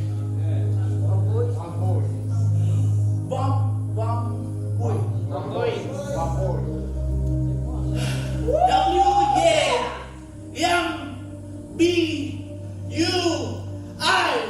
Come forward. Are you the one? Jambi. One boy. Come. No, you come.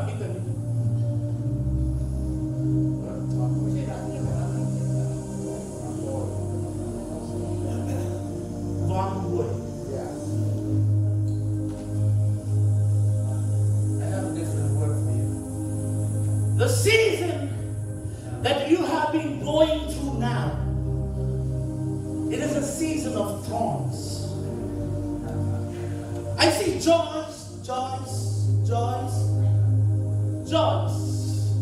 And God is opening a miraculous restoration in your family. The relationships that has is coming to an end. God is restoring your life. When you take your home today and fill it up with the oil, when you go to Bethlehem, be ready to anoint your season, because God is changing your season. Take it up. Receive an anointing. God is doing it in this place. In this place. In this place. In this place. In this place. In this place. Your miracles are coming. God is expanding the territory of ministry. And the way that you have experienced pain for the past 7 months, it's coming to an end. And whatever you have been expecting God to do in your life, He's going to open doors for you. Yes, Lord. Never take rest in your rejected season, because God has rejected Saul. Though he was alive, he was still on the throne. God has created, appointed a new king over Israel. If God can do it, though you walk through the valley of shadow of death, you don't have to fear for evil. For God is preparing a new season.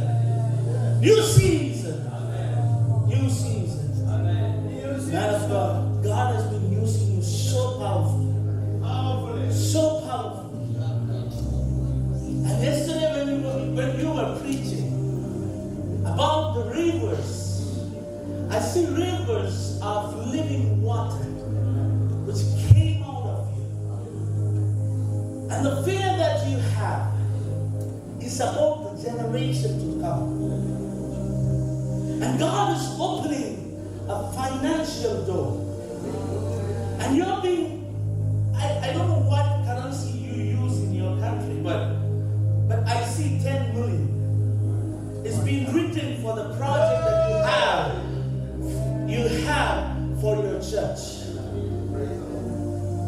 When I could see you have a A-type church. I see white in your church now. I see when I was standing here, when I'm entering in, the altar is this side. And I see fountain is the vision that you have. You receive from the Lord.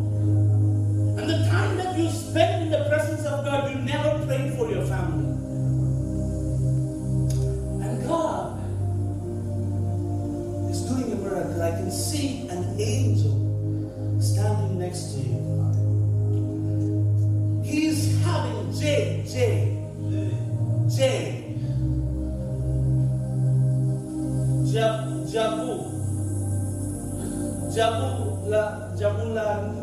Jabulani. Who's that? Your son is gonna go to a place where people will be expecting him to speak in the government stages. And his ministry is going to be an apostolic ministry. And the ministry that you have been praying for, it's in here. It has not given birth. And today, God is sending this angel to minister to your son and to make some move in the spiritual realm. And God is doing it today. When we meet the next time, it's going to be the testimony time.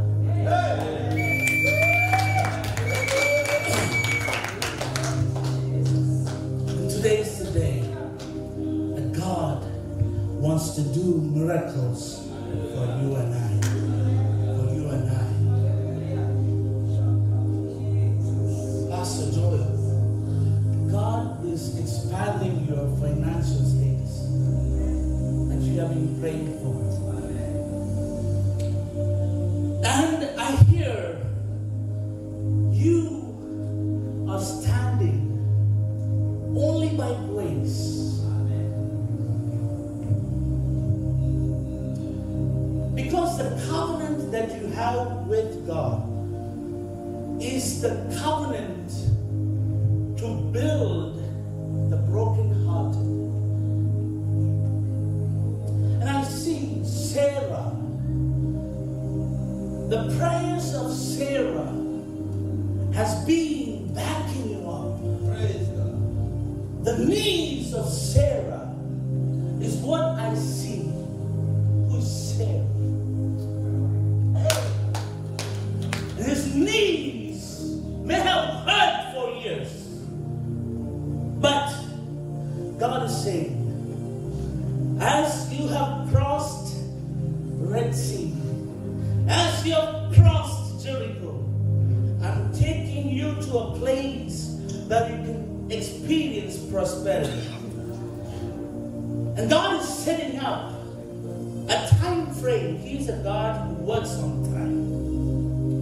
He's setting up a time frame 3 months from now and 3 months from then, continuously 4 times, like 3 months, 3 months, 3 months, 3 months. For every 3 months, you will have a miracle walking to you. It's not because that you have achieved something. It's because of your faithfulness in ministry. I see a kind of sales associated, related business that God is opening for you. The doors which have been closed is opening right now. In Jesus' mighty name. As the saints of God we gathered here today, God is doing it for you. God is doing it for you. Our heart is filled with oil. There were 10 virgins waiting for the bridegroom to come. 5 had enough oil, 5 didn't have. But God is expecting for people who are with oil. When we read the scripture, it says, those 10, all were women. Those 10, all were virgins. Those 10, all had lentils. Those 10, all went to sleep. But 5 didn't have oil. Are you having the oil in you? Are you having the igniting power of the Holy Spirit in you? Will you ask today to God to refill your heart, refill your lantern, and when bridegroom walks in, he's going to see our face with the light of the lantern. Lantern represents the salvation that we have, but the oil represents the Holy Spirit, which will make the lantern light. If you want to be identified by the bridegroom, your face should be lit up with the lantern, with the oil. Hallelujah. Samuel was a person who was hearing the word of God, voice of God, and he was prophesying to the people. But still, he was mourning in the place where he was. Are you mourning today? Are you mourning the place where you have been put to shame? Okay, let me experience this shameful situation. Let me handle this painful situation. myself. Let me handle this poverty for myself. Let me handle. We are so much satisfied.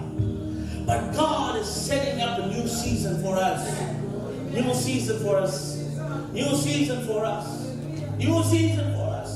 Can we all raise it to our feet? 1 minute. Pastor Dennis. God.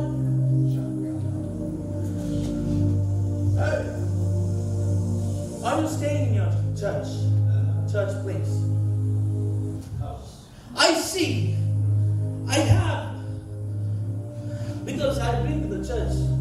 What I'm seeing now is totally different. It's a kind of 3 rooms. I see 360th Street. Is that true? 360th. 360 Street. And I take the turn. And here I see a house. 2 parking lots. 1206. Is that something related to you? 205. Oh, good. Amen. Almost there.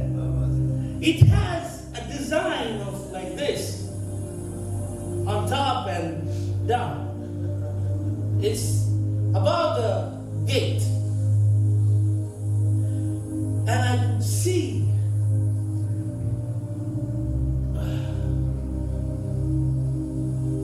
death will not overcome you. You shall succeed.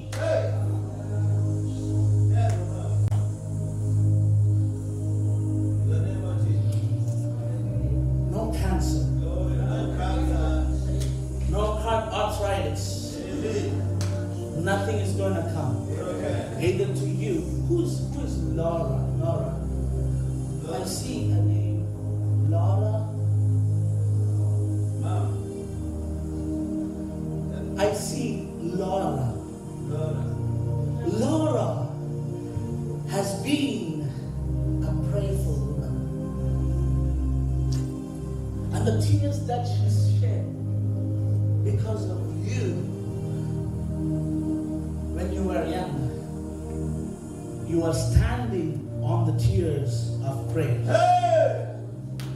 Hallelujah! Amen! She never sleeps early. She's a watcher. Praise the Lord. And when she prayed life. And that is what written in your house. Praise the Lord. Life.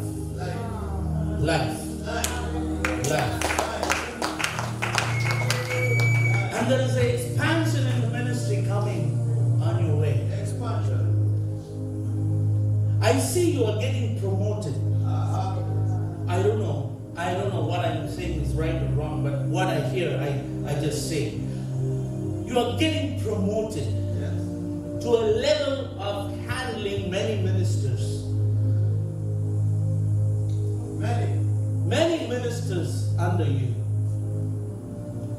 Maybe it's a chaplainship, head or something, I don't know. But I could see this flag on you.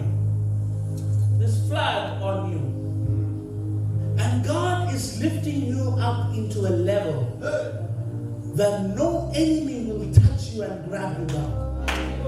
Whoever tries to make you fall, you again and again, He is lifting you up where your enemy cannot touch you. When I saw this flag, I was reminded. I'm a person who does the ministry of God. Even if there is people, there is no people, I preach. Even if it is street, even if it is a crusade, of thousands of people. I've spoken to many people, thousands of people. But I keep my ministry, I keep my schedules only by hearing the Lord. I know there is a purpose for coming here. When I was scheduling, you can go and check in my website, pastorblesson.in/events. You can find all my schedules for US. It's listed out. In Seattle, the Lord told me you are not going to take any appointments. That's why I called Mom Manny and told, I'm coming there, but I've not spoken to anyone. But I've written international conference. That's what I've written. And when I arrived here, the last time when I was here in Florida, I was praying for a family in West Palm Beach, and they were so much associated with the president's family. And when the Lord told, that was the time when there was chaos against the president, Trump, not to become the president. And the Lord told me, there is going to be Trump going to be the president. And he said, a prayer army is going to be risen up in this nation. It's over. Risen up in this nation. And then I told her, I came, elections went on, everything is done. And one fine day I got a call from that family person in West Palm Beach. Somebody wants to talk to you. Okay. And she gave the phone to somebody. Somebody picked up the call and she said, hey, Pastor Michael, this is Lara Trump.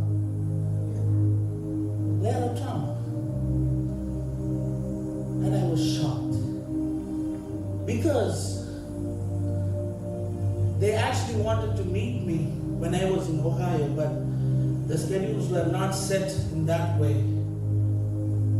I never cancel what God appoints for me. Even any higher official calls me, I hear the voice of God. I know where to go because I have horn in my hand. I have oil always filled. Praise the Lord. Every day. Leviticus 6, it talks about, and Levi should always make the altar burning. That is his job. Samuel should always have the horn filled with oil. That is his calling. And what is your calling and my calling? Be filled with the Holy Spirit. That is the promise of the Father. In Jesus' mighty name. Amen. Amen. You can put your hands together, we celebrate. Lift up your hands and pray for a minute. Come on, open up your mouth. Out of my belly, so from livers of living waters. Yeah. Lift up your hands. Out of my belly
hear you pray.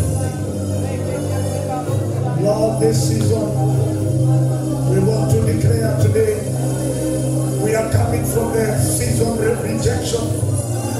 We are out of the season of rejection, entering a season of favor. As a commission, as a commission, as a commission of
Apostolic convocation, it will birth something. The things that has been spoken here are very heavy, and you will never regret at any time in history that you encountered with this season. There is a season you are coming out from. You are entering into a new season. And as a commission is the same. Moving from one season of struggles, limitation, pain, shame, rejection, to a season of abundance.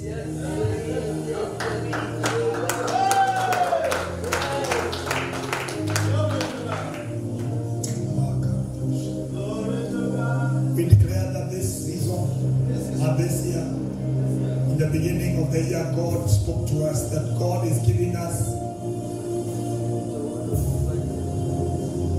it will be a new dawn for divine settlement. And therefore, I believe this encounter with all the graces in this house, we shall be divinely settled. Bishop Banda will always say, put on your safety belt, because it's time to fly high. Do you receive the grace of an eagle? Thank you. Thank you, Apostle Michael. That's powerful. We receive the grace. Lift up your hands, everyone. Lord, we thank you for Apostle Michael. Bless him. Continue to use him. We thank you for the moment in your presence. Thank you for as he comes to usher your servant. Be with us and speak to us again. In Jesus' matchless name, everybody shout amen. The joy of the Lord. Welcome, Papa, with us. Come on, put your hands together. We celebrate.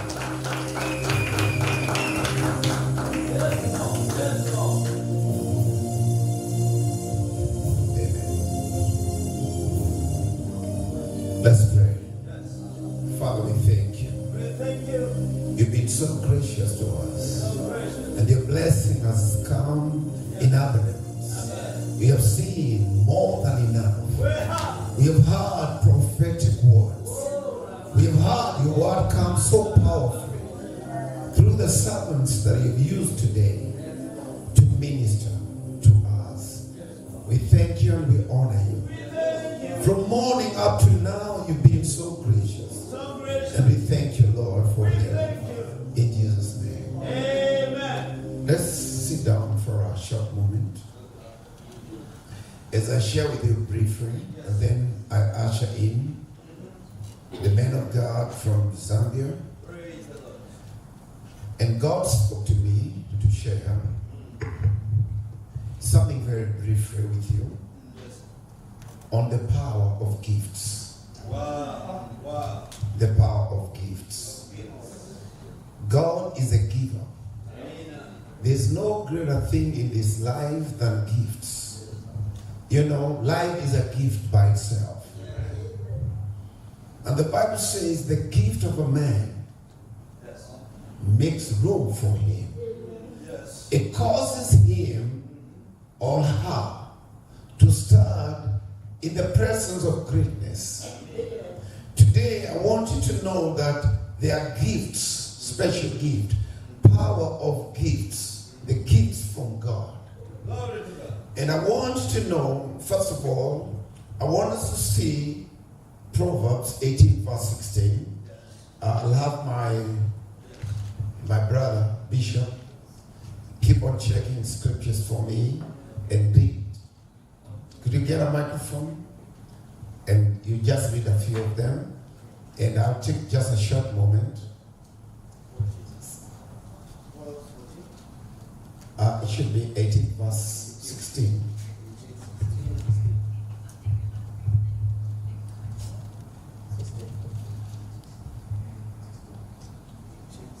Is that the one? Is it the one? The gift, yes. Yeah, just read it. Yes, Proverbs 18 verse 16. I'm reading from NIV. Yes. I read with NIV. Just read it. Yes. A gift opens the way and ushers the giver into the presence of the great. Can you read it in King James Version? A man's gift.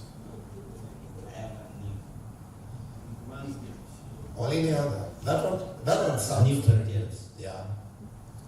A man's gift makes room for him and bring him before great men.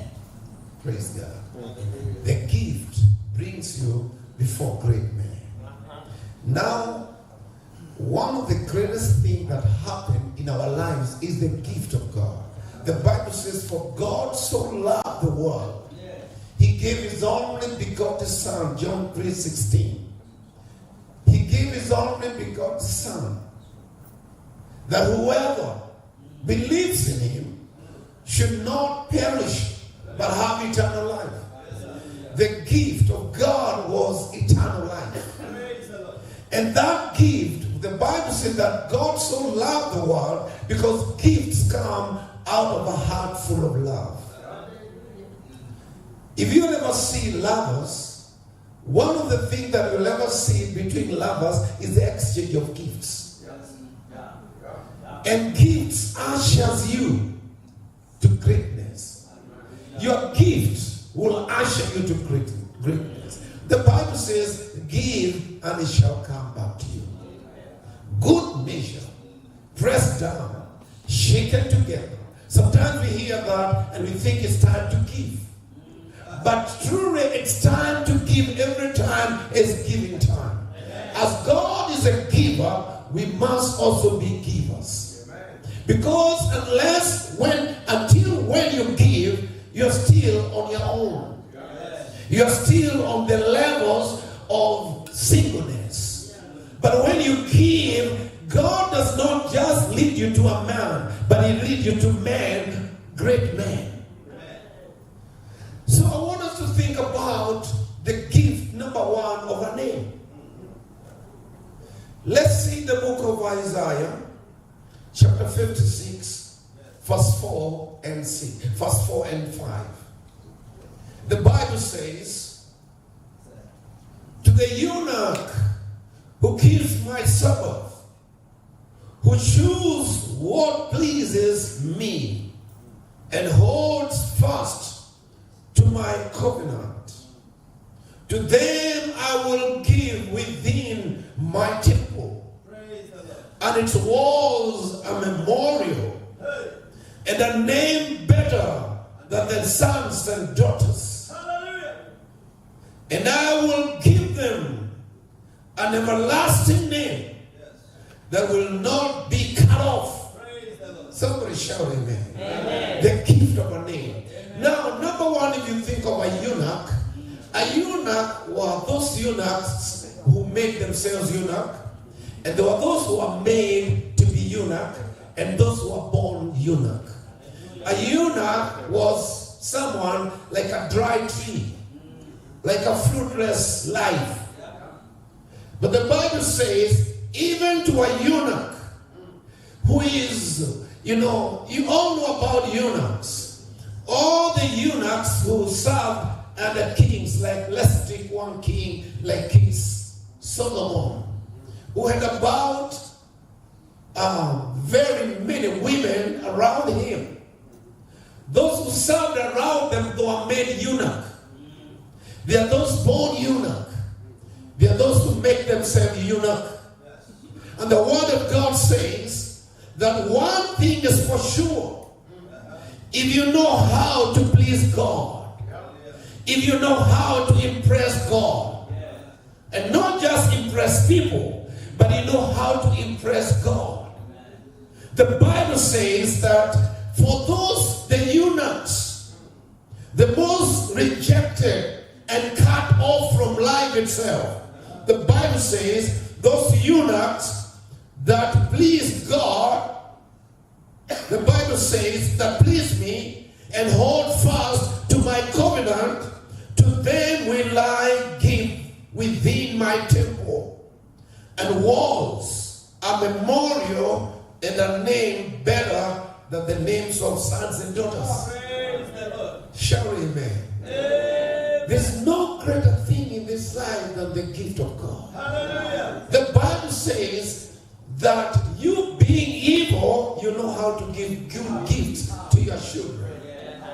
If they ask for bread, you can't give them a stone. If they ask for a fish, you cannot give them a snake. And he said, you being evil, you know how to give good gifts.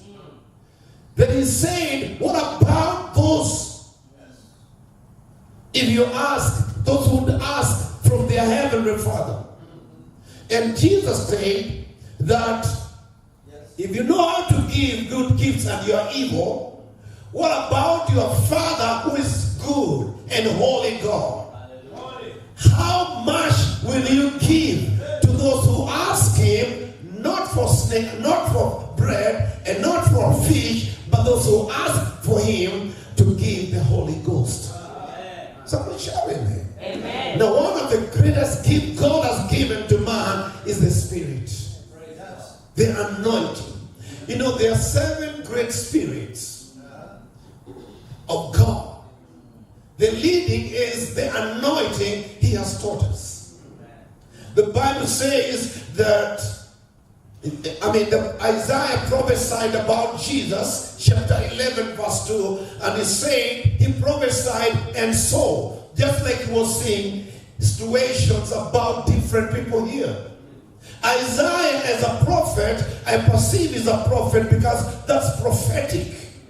Now, he was only able to do that because of the prophetic gift upon his life. And that leads him to greatness. We listen to him not because of who he is, but because of the gift that is operating in his life. Isaiah the prophet. Somebody shout amen. And God gives good gifts. There is no inferior gift if it's from God. You only need to package it. Package it well and deliver it. It is going to make an impact. Do you have a gift from God?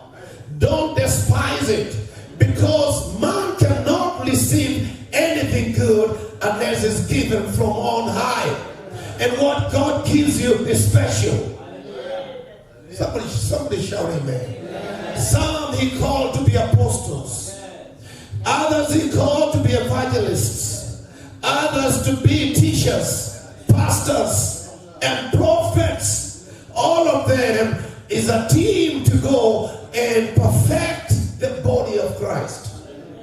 Amen. It's like a football team that goes in there, 11 of them. And there are other reserves who are equally gifted. And they go and play soccer. There are those who are respected because of scoring. There are others respected because of assisting to score. Because if you can't score, and there are those who are despised because of selfishness. When God gives you freely, you have received freely give. Because when you give, God gives you more. When you hold, he withholds from you. You must be on the receiving end so that you can pass it over.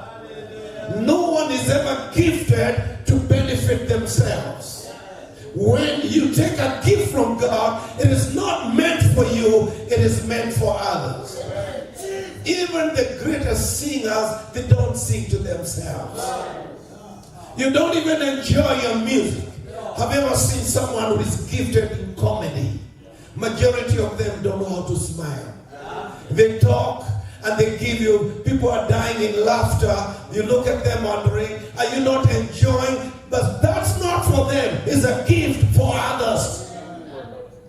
They were saying, oh, those comedies were hilarious. They were outstanding. And you wonder, how outstanding? Why are you even laughing? I don't find fun. Most of the people are not funny. They laugh when they are jokes. Those ones are not comedians. Because people wonder, why are you even laughing? Whatever you're saying has nothing in it. Wave your head and say, thank you, Jesus. That's about gifting. Even the greatest, God made, there are those gifts that you're born with. And they are God-given. God designed that you have them, hoping that one day, if you be willing to please God, you'll use the gifting in your life to please God. Everybody has the capacity to please God, unless you're not willing. But if you're willing and obedient, there has to be a willingness and there has to be obedience. Somebody shout amen. The Bible says, if you're willing and obedient, you shall eat the good of the land. You shall prosper. If you're willing and obedient, you shall prosper. You shall eat the good of the land. You shall meet the great people. Favor will come your way because of the gift.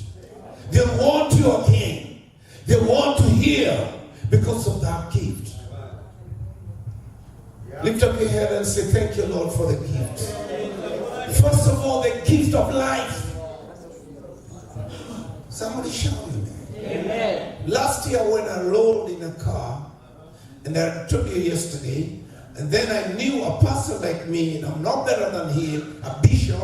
He had an accident on the same road around the same place. He died, I lived without a scratch. I knew it was a gift. God gave me back my life. That could have ended at that point. And they come to check, they say, the man who rode in this car died on the spot. But instead, I got out of the car, he rode 3 times, he stopped on a normal position, I got out, I climbed all the way to the tarmac. I was looking around to see, and there was no one. No vehicle that was passing when I rolled. No motorbike, no man was on that road. When I went up there, a motorbike guy met me, came and fought me there. And he was wondering, are you waiting for a motorbike? But the way I was dressed as smart as him. I happen to only come with 2 suits. Now, I don't want to put them too much now. I'm in jeans and a shirt. But that's okay. I'm okay. You're good. Thank you. You're good. The gift. So I went up there, and that guy stopped the motorbike, asked me, what's happening?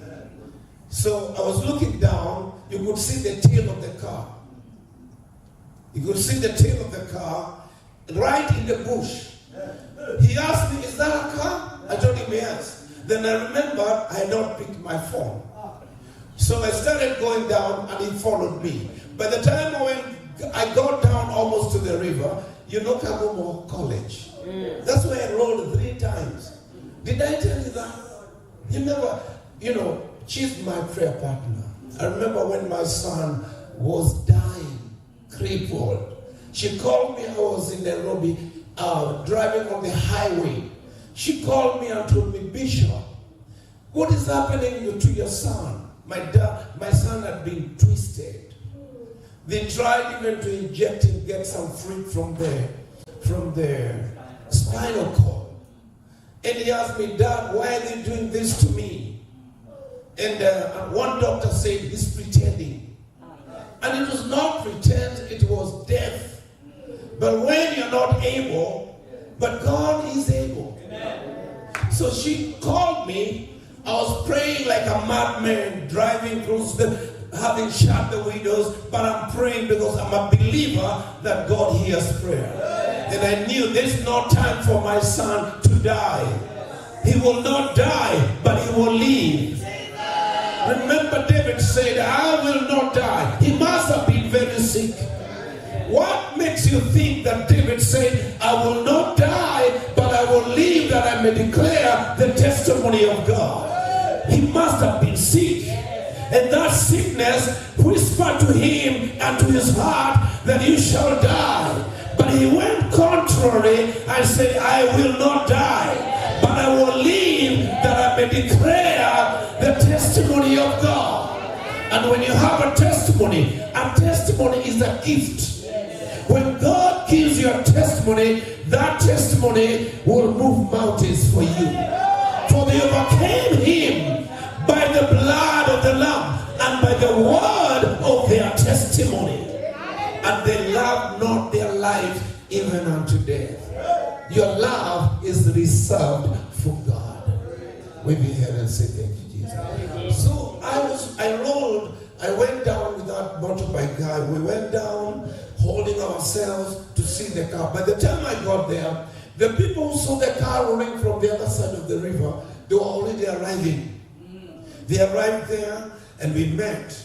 So when we came there, I'm in suit, very smart. And I got there, I had no even scratch. I was wondering, am I still alive? But I'm walking.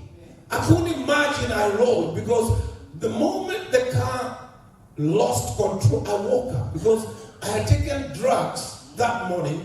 You know, I had a cold and I went to a chemist. And I wanted to buy Henri antibiotics.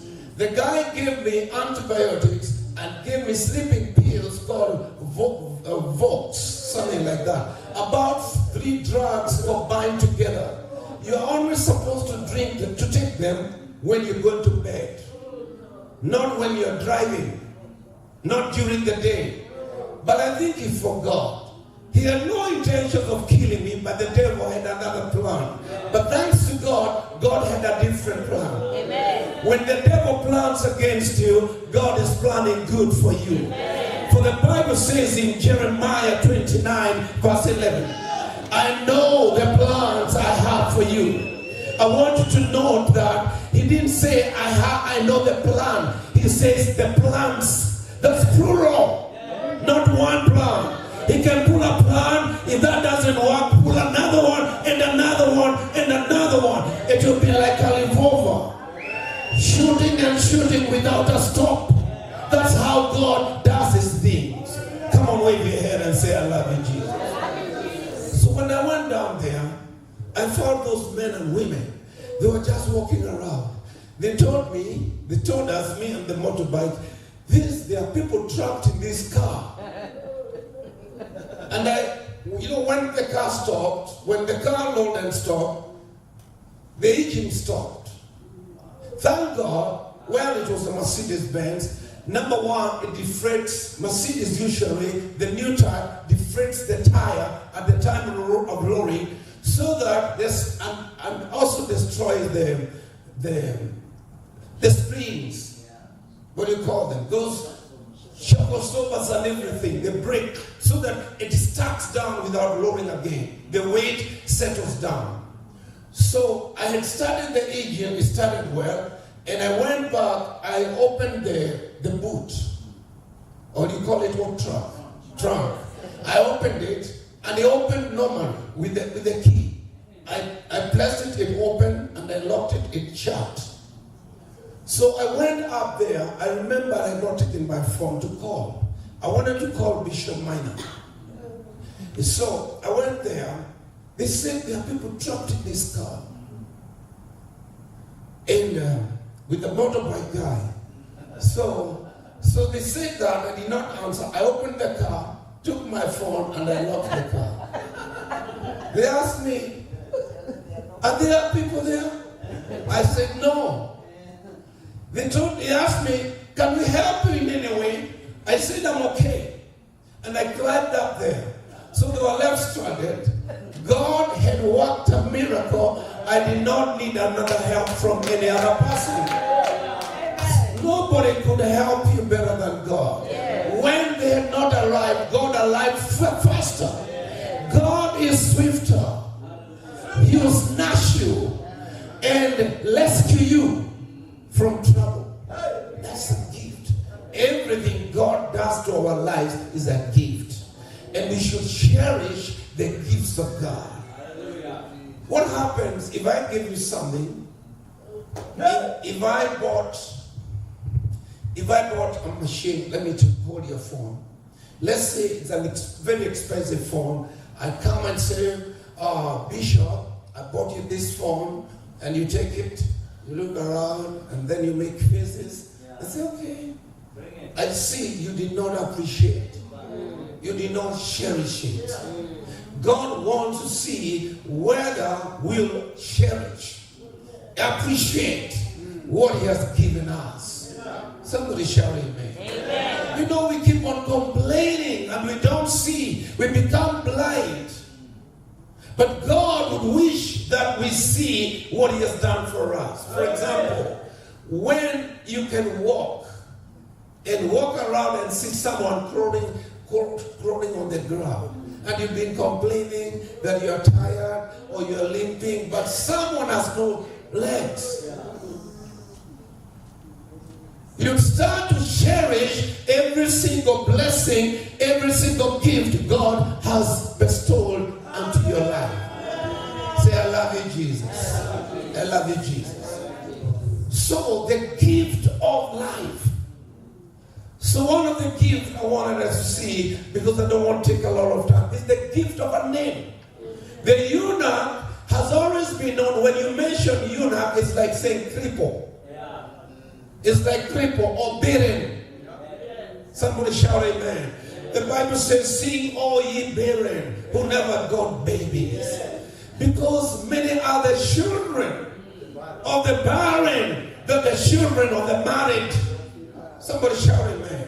So God gives you a chance to rejoice in your barrenness. Because if you need to know how to please God, one of the ways to please God for more gifts is to appreciate what He has spoken.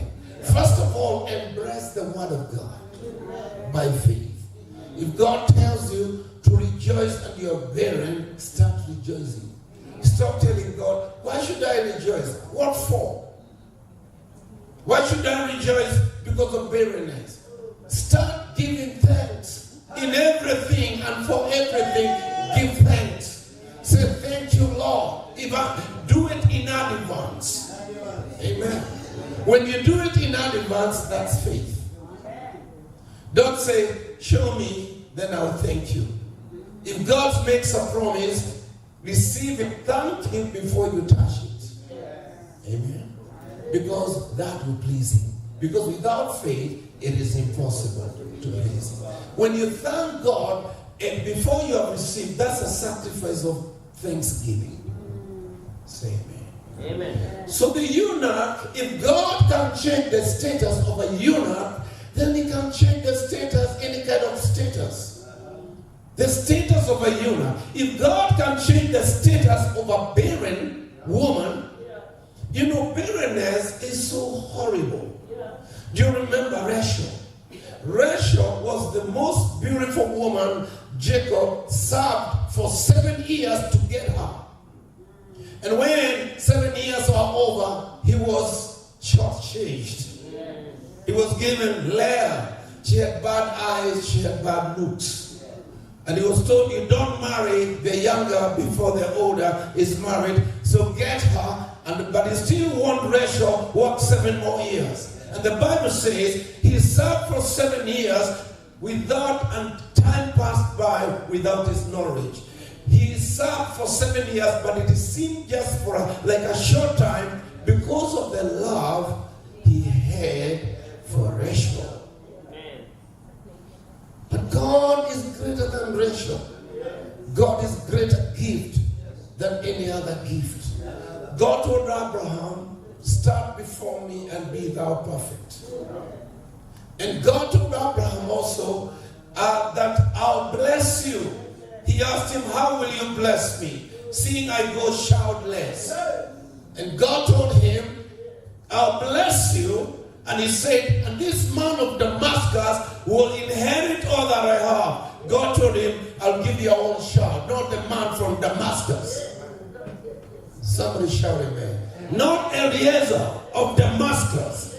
Eliezer is not your son. God will give you your own gift from your own loins. Somebody shout amen. Say to your neighbor, you have the capacity. You are able. That barrenness can be changed. God is about to change your status. Lift up your hand and say, God, change my status. There is the status people know that he is foolish. He is weak. He is empty. But God is about to change your status. Empty, but God says you're full. Somebody shout amen. Rejected, God says you're accepted. Amen. Nothing but God has made you something. Someone special. Hallelujah. So the gift status changed. Let me give you another one quickly so that you just see. Now let's see the gift of knowledge of God. The gift of knowing God. You know, people brag about, I know science, rocket science, whatever science, medical science, all those kind of science. and I'm a this, I'm a holder of this, I'm a holder of the other, I'm a professor. You see, knowledge people have is too little. You know, knowledge keep on narrowing. When you start school, you learn general. Then you keep on narrowing and narrowing. Eventually, when you come to doctorate, you narrow it. And when you become a doctor, medical doctor, then you narrow it further to specialist. To an extent, you become a doctor, you only know about the veins. Only the veins. And they say you're a specialist of veins. Yet the body is made of so many parts. Bones, others they only know about bone marrow. And they don't know so much. When they think they know, they keep on consulting other bone marrow specialists. Meaning, what we know is too minute. It's so minute, so small. So you think you're clever and you're nothing. But the gift of knowing God, the Bible says, those who know their God, they shall be strong, and they shall do mighty exploits. Somebody shout amen. You don't have to participate when the mechanics of aircraft are talking, and you think you are nothing because you can't participate. What is that? You don't need to know when you get in an aircraft and you book on first class, or maybe you are economy class. The difference is the same, because the sleep, God gives sleep to his beloved. You can get the first class and you can't sleep, and another one gets economy class and you sleep like a baby on the laps of the mother. That's the difference. Because you know your God, you shall be strong. Even in your old age, you'll be strong. Even though you are young, David said, I was young, but now I'm old. But I've never seen one thing. The righteous being forsaken. All their children, come on now, their children begging bread. Somebody shout it. They may be down there. The Bible says, don't laugh at me when I'm down, because I'm being lifted up. So right now, the status of being down there is only now, but next time is on a higher level. Have faith in God. Have faith in God. Somebody shout amen. You know, one time Jesus was walking with his disciples. They were just walking, going some distance. They walked, then Jesus saw a fig tree. And he thought, I need a fruit, a fig. Then he stopped and checked, there was no fig. Then he said, then if you cannot offer any fig to me, then you are useless. You should not offer to any other. Because if you can't give me, who else is better than me? So he cast it. So they went their way. When they were coming back, Peter said, wow, the tree you cast yesterday is dry to the roots. Wow, what is happening? Jesus said, greater than that shall you do. But before he said that, he said, have faith in God. For greater things than the fig drying up shall you do. God will make you do greater things. You are surprised by what people are doing, but Jesus said, leave alone what people are doing. Even what I have done, greater than that shall you do. God is not jealous about what you can do. You know, the way God is, would you be jealous that your son has more degrees than yours? Would you be jealous of your son now that he's become a president? And you say, how can you be a president and media museum? Can you be jealous? God is not jealous with us. If God is holding something and you think you're so special, say, God, why can't you give me this? You tell you,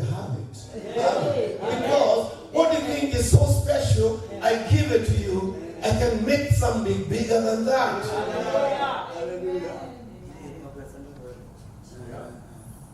Somebody shouting that. Wave your hand and say, I love you, Jesus. I love you, Jesus.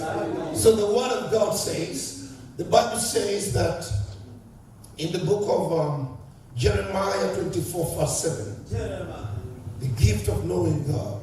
And I will give them a heart to know me, that I am the Lord. They will be my people, and I will be their God, for they will return to me with all their hearts. When you return to God with all your heart, then He will make you great. He will cause you to have the heart of knowing God. Somebody shout amen. They'll be asking you, do you know Trump?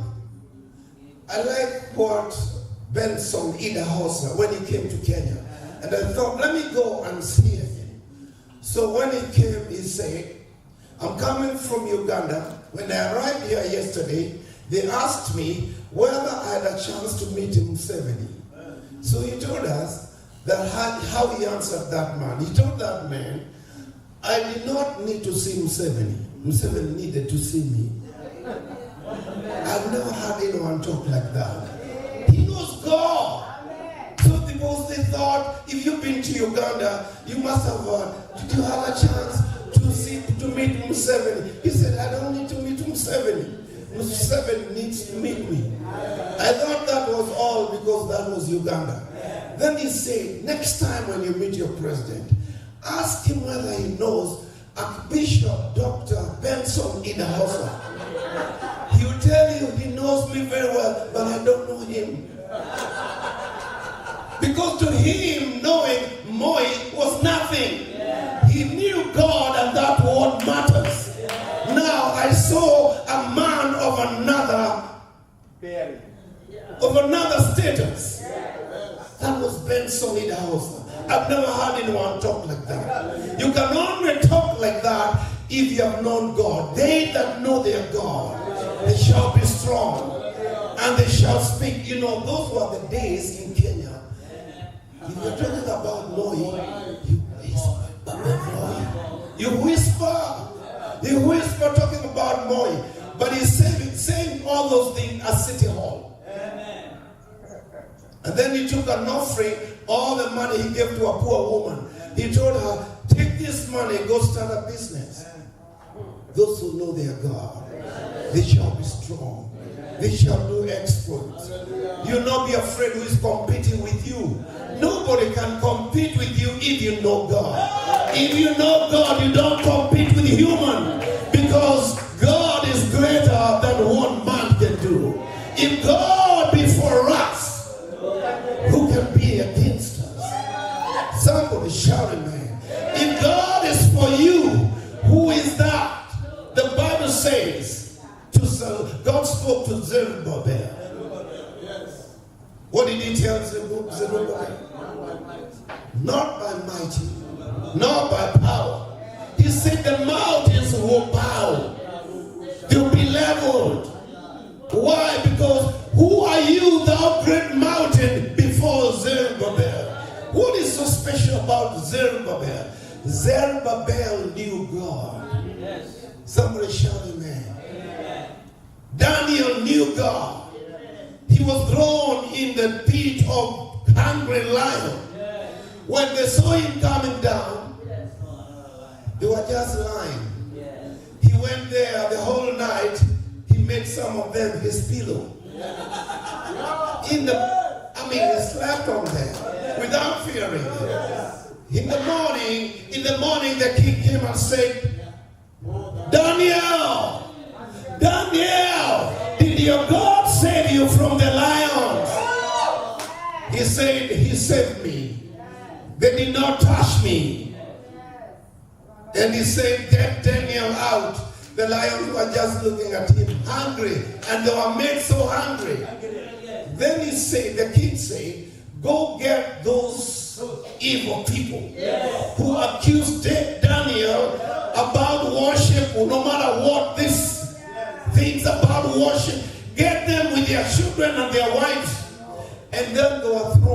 before they touched the ground, the lion jumped on them, breaking their bones, eating them. They had not had lunch for a long, had lunch and dinner and breakfast. They ate, they feasted on them. That's the God we serve. When you know your God, you shall be strong and you shall do exploits.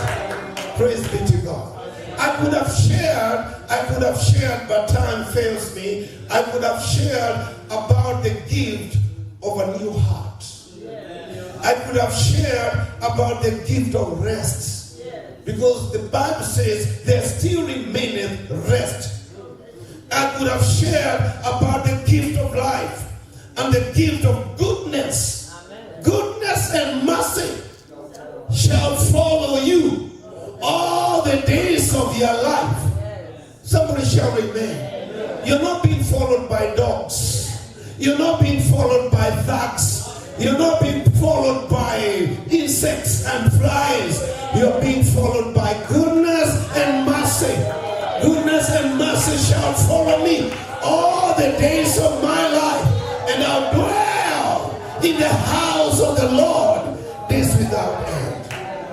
Let's lift up our stand up. Let's lift up our hands. Let's magnify God. Let's open up. Let's appreciate the gift. Somebody shout amen. You know, let me tell you this. This morning I thought, when God told me to speak this, I thought about Michael Jackson, the late Michael Jackson. The gift that was in his music. It was born with him. Yet he died having never used that gift to glorify God.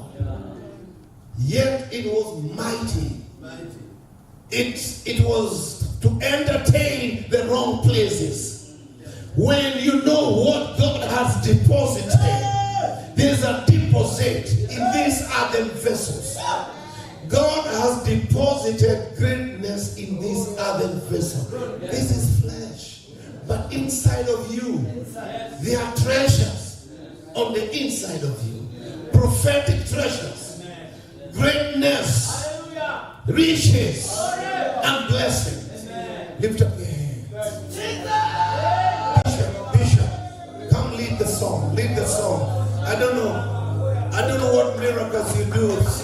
Music plays without anyone touching keyboards. And they just play the right thing. Now leaders, I don't know how to do that. I want Bishop to lead you in some worship because he knows the music, how to go about it without playing music without anyone touching the keyboard. Good music. How you do it, only God knows. Thank you. Lift up your hands. Worship him is worthy. Worship him is worthy.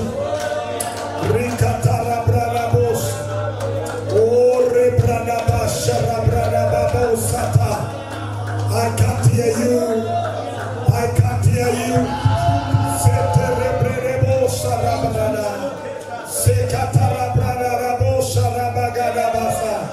Come on, worship him is worthy.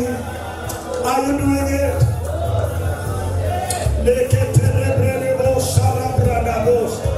Go ahead and worship him is worthy.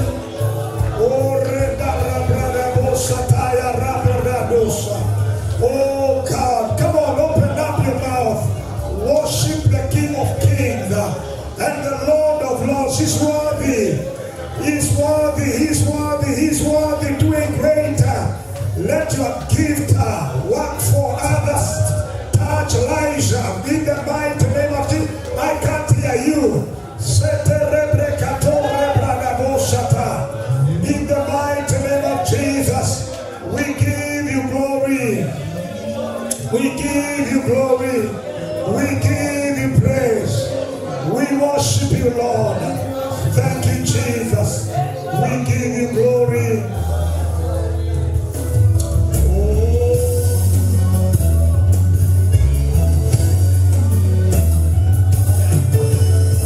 Lift up your hands. Everybody, let's sing out and pray.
Lord.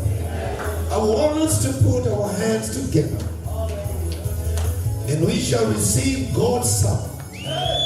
We shall receive God's special servant, that he may come and share God's word, that he may come and speak the oracles of God. He has been a blessing to us from the word go to date to now.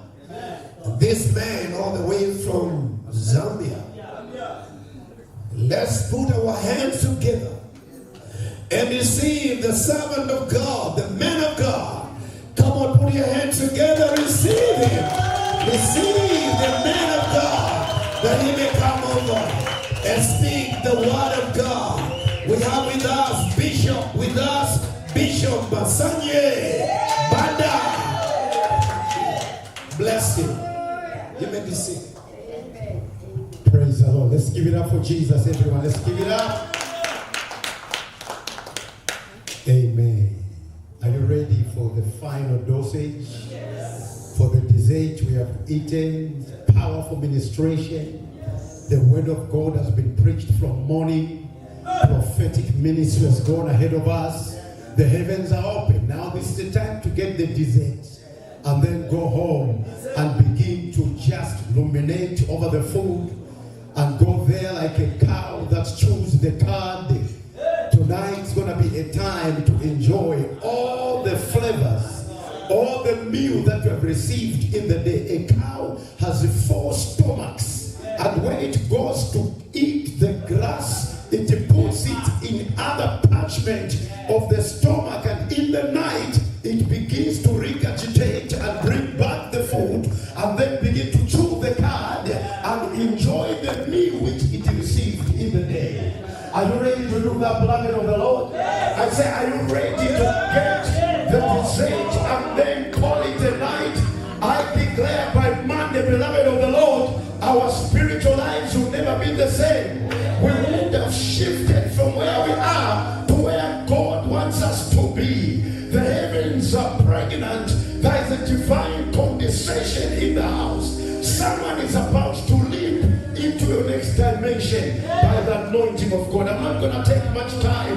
I'll try to compress my message and make an MP4 and compress it so much that you can get that message in your spiritual data. Hallelujah. Are you ready for that? I'll compress it and make it an MP4 so that we compress it and download it into your spirit, so that as you go home, the software has 50 terabytes. Oh my God. I already feel the fire. Quickly, Acts chapter number 28, verse number 1. Acts chapter number 28, verse number 1, the Bible says, and when they were escaped, when they were escaped, then they discovered the island was called Melita. And the Babas people showed us no little kindness, for they kindled a fire and received us everyone because of the present rain and because of the cold. And when Paul had gathered a bundle of sticks and laid them on the fire, there came a viper out of the heat and fastened on his hand. And when the barbarians saw the venomous beast hang on his hand, they said among themselves, no doubt this man is a murderer. Even though he has escaped the sea, yet vengeance suffered him not to live.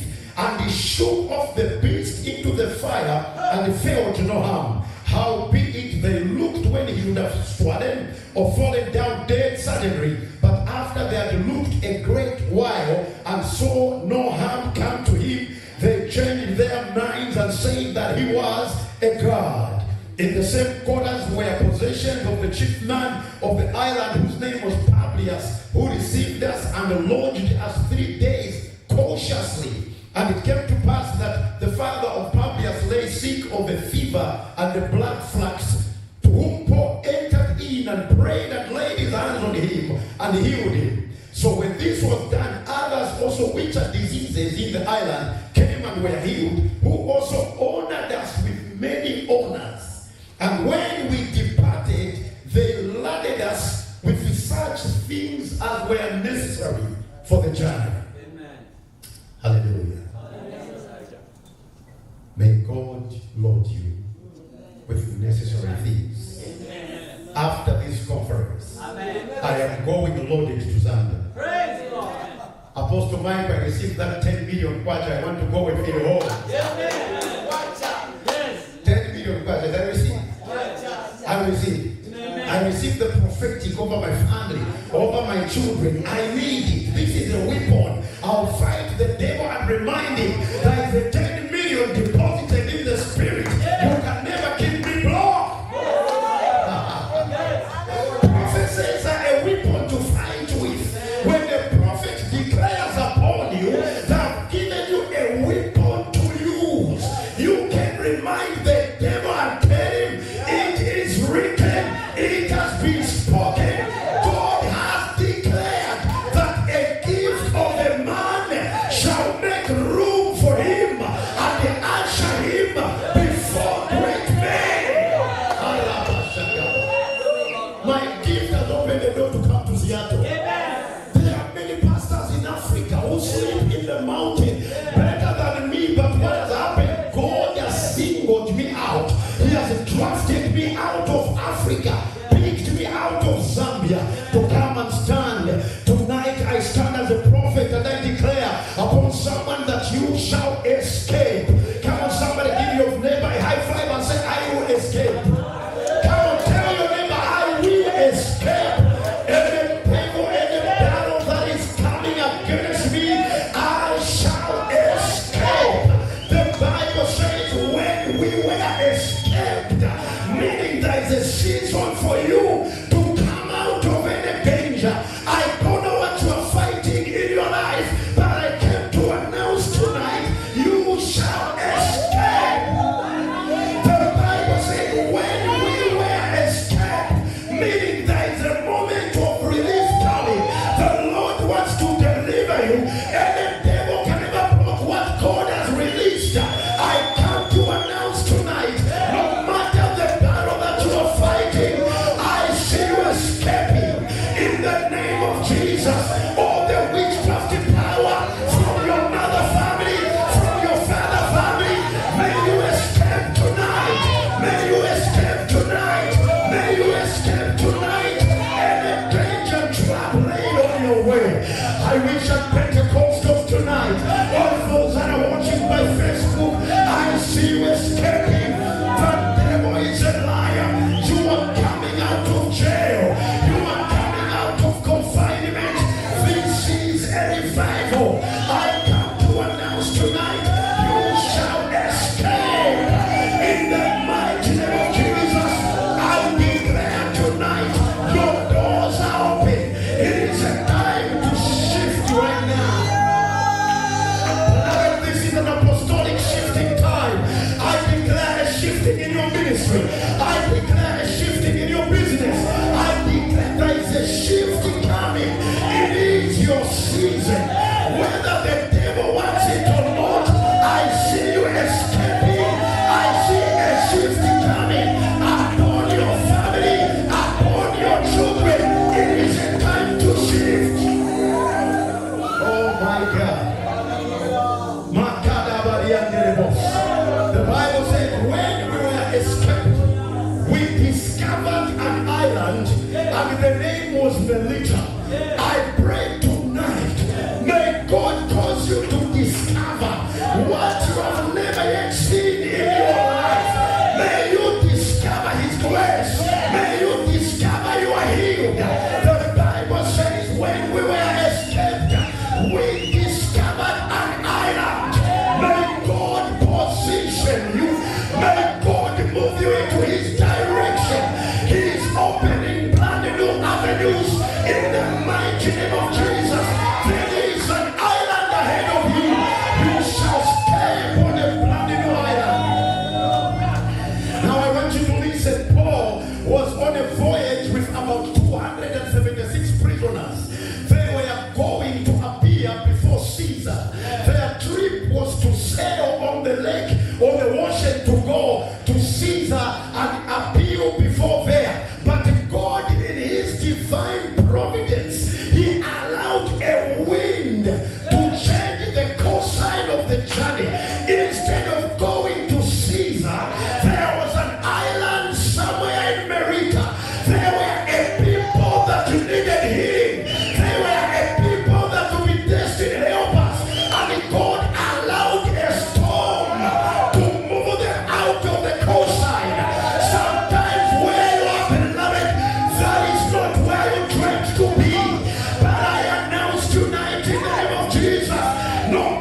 The Bible says when they went to Melita means honey.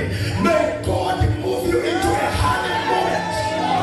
He's taking you to a land flowing in the milk and honey.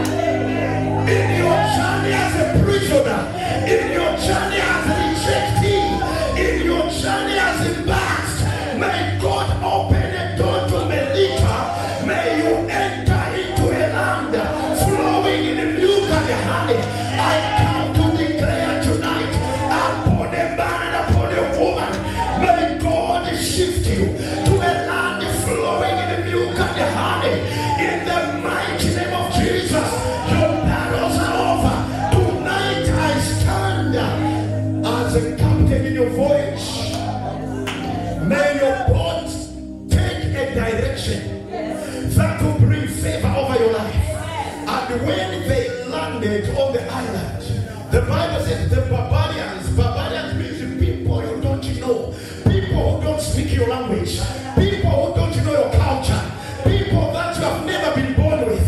They will come to them and lit a fire for them.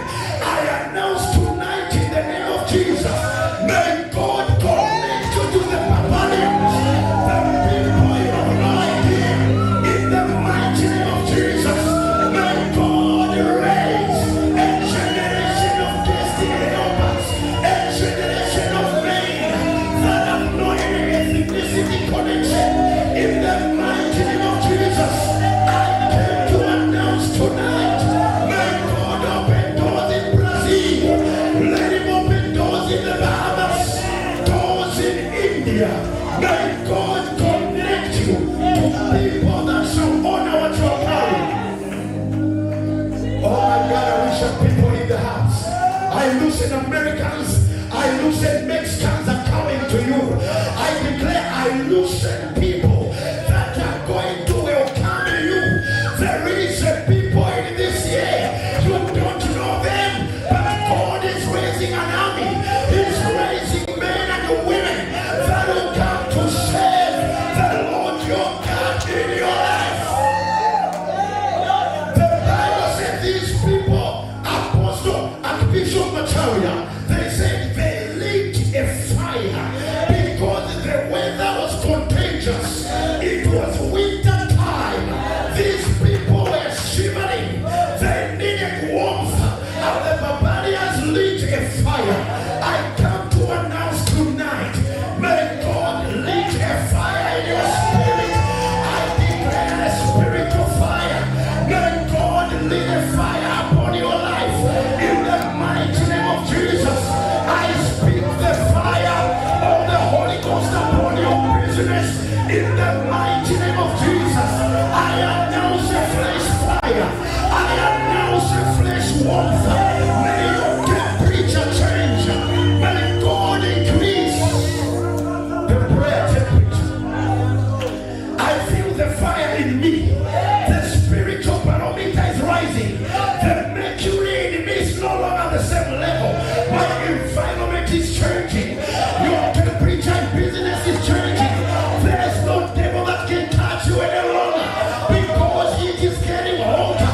Come on, high five your neighbor. Say, I feel the fire. Come on, highlight your neighbor. Give them a high five and tell them I feel a fire in my spirit. There is a fire lit. There is a fire burning. There is a fire. Oh my God.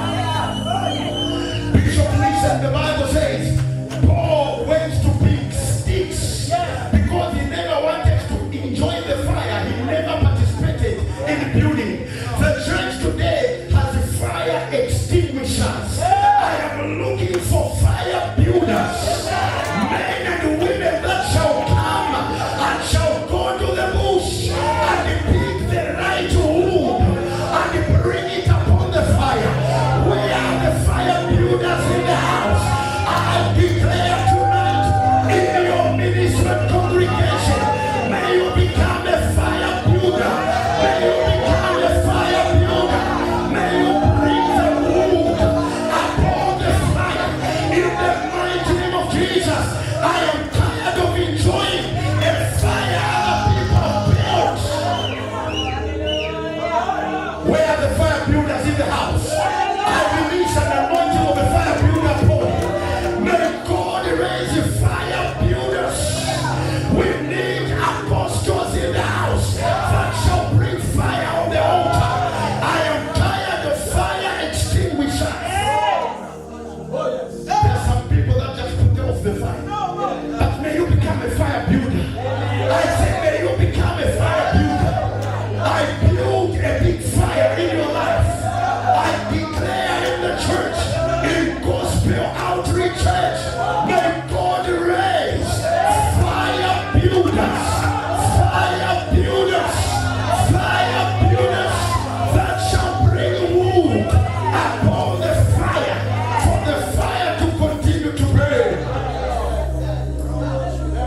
yet it was a viper. It pretended. And when Paul brought it on the fire, a snake can never pretend on fire. Fire will expose any evil. Fire will expose any serpent. It pretended in the hands of Paul, but when he put it on the fire, the Bible said the serpent driven by the fire out, it came to fasten on the hand of Saul. I announce tonight in the name of Jesus, every viper hiding in our church, may God expose every viper in your family. Whenever the viper is camouflaging, in the mighty name of Jesus, may the fire dry out any viper, any cancer, any diabetes, any blood pressure, any poverty. May the fire drive every devil hiding, every devil camouflaging in gospel outreach international. I declare, I throw the devil on the fire. He can never pretend on the fire. He can pretend wherever he is. But when fire is present, every devil shall manifest. Every spirit hiding in you, I declare tonight, may the fire of God expose it. Now listen. When the snake came out of the fire, it fastened on Paul's hand and injected its venom in his veins. And the barbarians were people that knew the snakes of their legion. They knew that snake, it was dangerous. It killed their ancestors. And they looked at Paul and were waiting for symptoms of death. They even calculated at what time he shall die.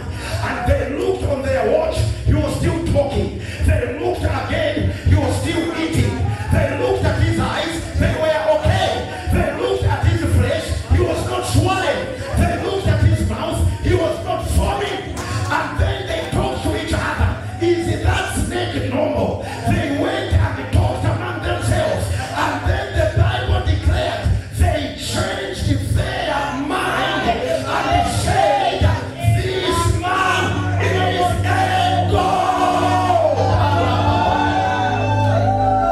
All the people in your family that have waited for your death, all the people in church that are waiting for your poverty, they shall be disappointed in the mighty name of Jesus.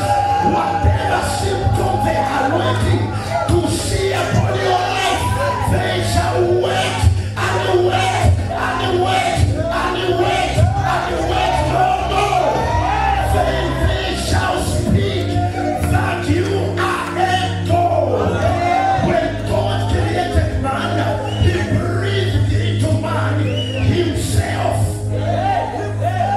Meaning you are a container of God. God is in you. He will only appear when fire is present. God will appear when the serpent bites you. He will show his characteristic. I declare tonight, every venomous beast and poison in your blood will never kill you. May your enemies be disappointed. All those that are waiting for your ministry to be shut, they shall be disappointed in the mighty name of Jesus. I come to announce the God anointing with an anointing and power. May God change your story in the mighty name of Jesus. All your enemies, they will change their mind towards you. Oh my God. Oh my God. Now listen, beloved. Seattle, Washington is a great stage and a great place of birthing new possibilities. The Boeing 747, the man who fabricated and manufactured the plane, was here in Seattle. Seattle is a house of birthing.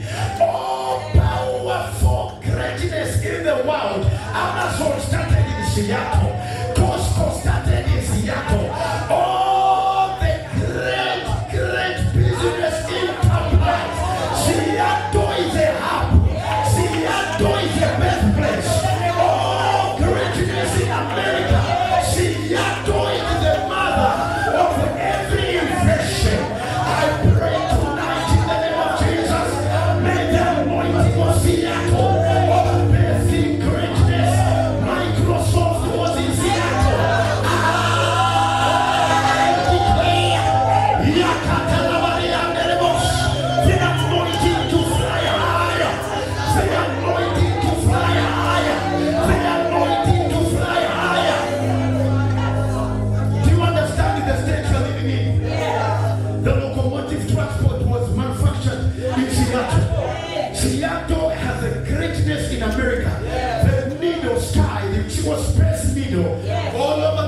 in the sky, and I walked on the glass pavement, looking at the cars, looking at the buildings. Beloved, may God lift you higher. Seattle as an elevator. Seattle as a peculiar anointing. That is why there are many battles in Seattle. There can never be a blessing without pain. No wonder you're being fought as ministers. You are in the labor ward. Seattle is a labor ward. I declare right now, may God raise men and women that shall carry an anointing to all the nations of the world. Africa shall hear about you. Nigeria shall hear about you. China shall hear about you.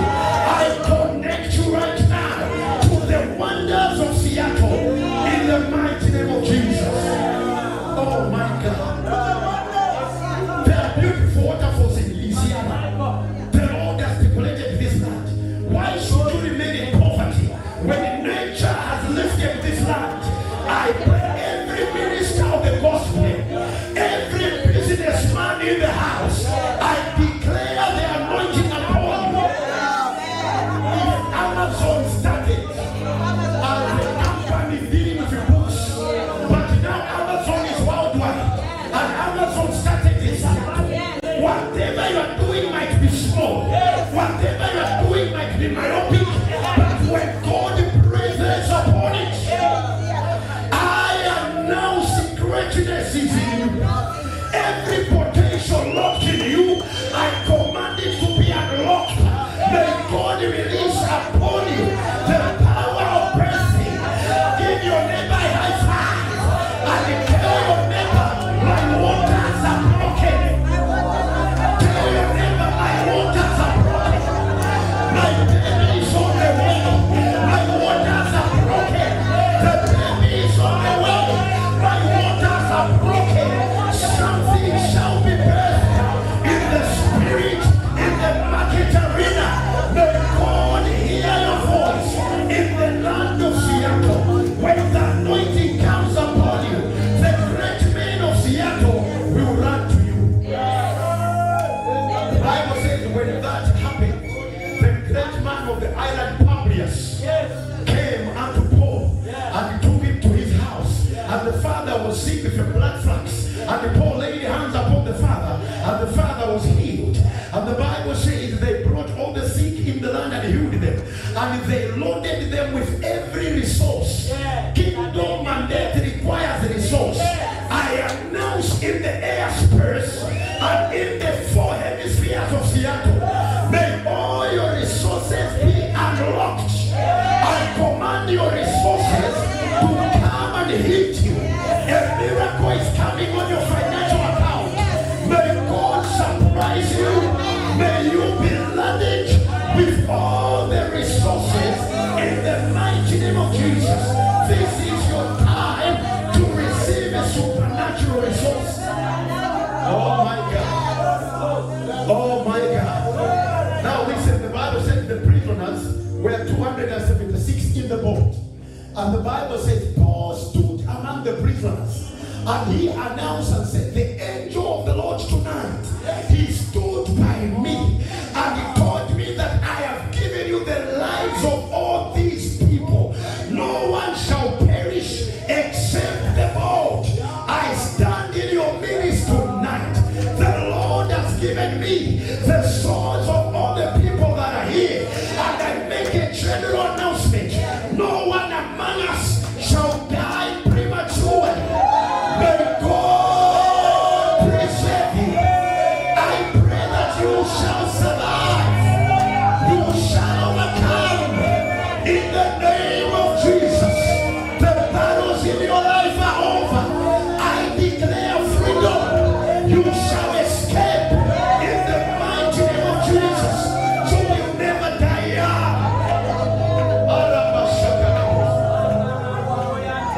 So now every number in the Bible is a spiritual meaning. The number is 276. The number 2 means the church. God, when Jesus sent the apostles, he sent them 2 by 2 to go and preach the gospel and lambast the devil. levels. I declare tonight, may the anointing of 2 by 2 come upon us. May God raise the Paul and Barnabas. May God raise the church today in unity. The number 2 means unity. I declare an anointing of unity upon the church. May we be with one mind. May we go with one purpose. May we preach the gospel together.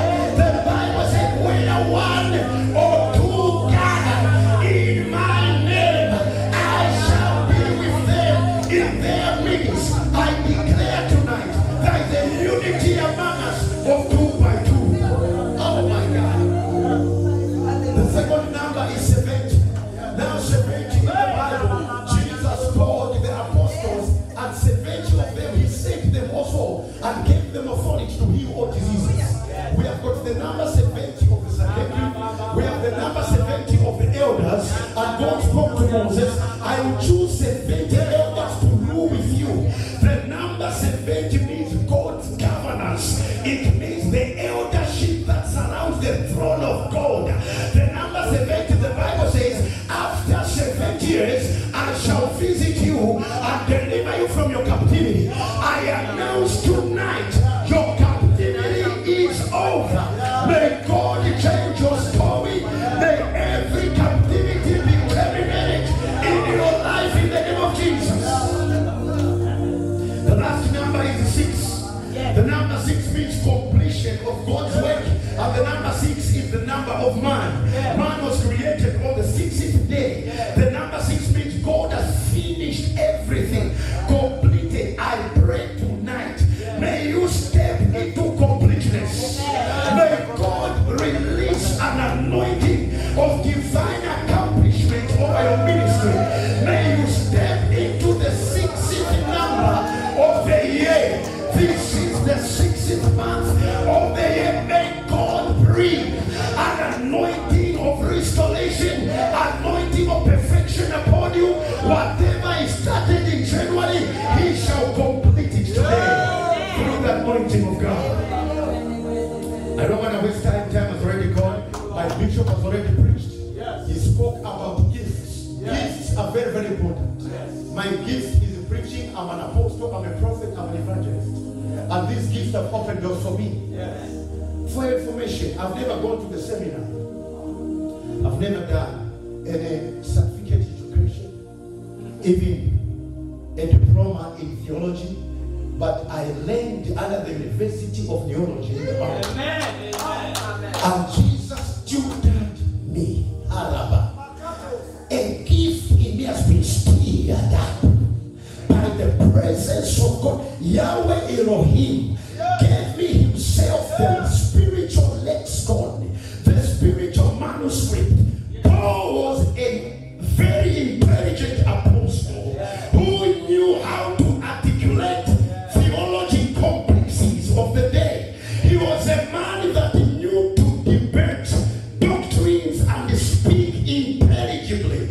There is no one with academic prowess in the Bible like the Apostle Paul. He said, in all the learning and sect of the Pharisees, I have ascended and I am one.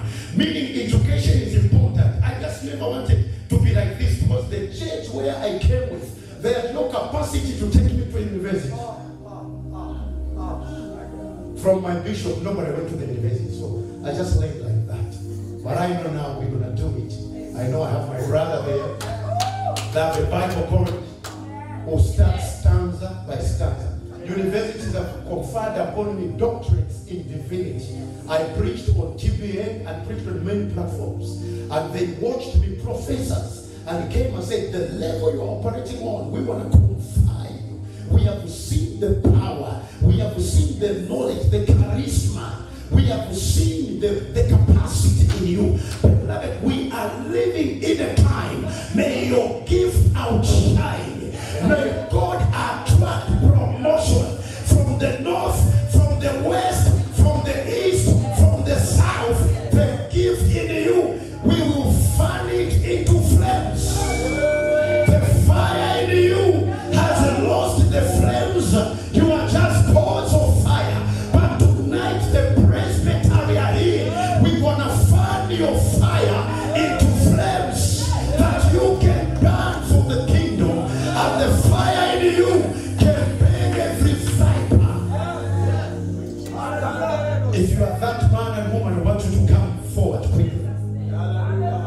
God bless you. This is the humble man of God. Every day is the first one to come forward. Whether some of you have been retiring, may God bless you. I'll ask Apostle Michael, Bishop Macharia, Bishop Ole Kamora, and all the Bishop Neva, and all the saints of God. Let lay hands on these and fan their gift into flames. The fire is burning. Begin to speak in tongues. Come on, begin. Can I call the fathers? Fathers, would you please come and let us pray for them? In the mighty name of Jesus, Son of Nazareth, we need ushers to stand before them. The power, the oil of the Lord will fan your gift into flames. Touch Jehovah. Fire of the Holy Ghost. Receive an overflow. Take it out. Take it out. Take it out. It is yours. I propose it upon you. The Shekinah glory. The fire of the Lord. Let it consume you now. May your gift flourish in the mighty God. Just we deposit in you the gift of the Spirit of the Lord. May your ministry shine. May your ministry arise. May your ministry ascend.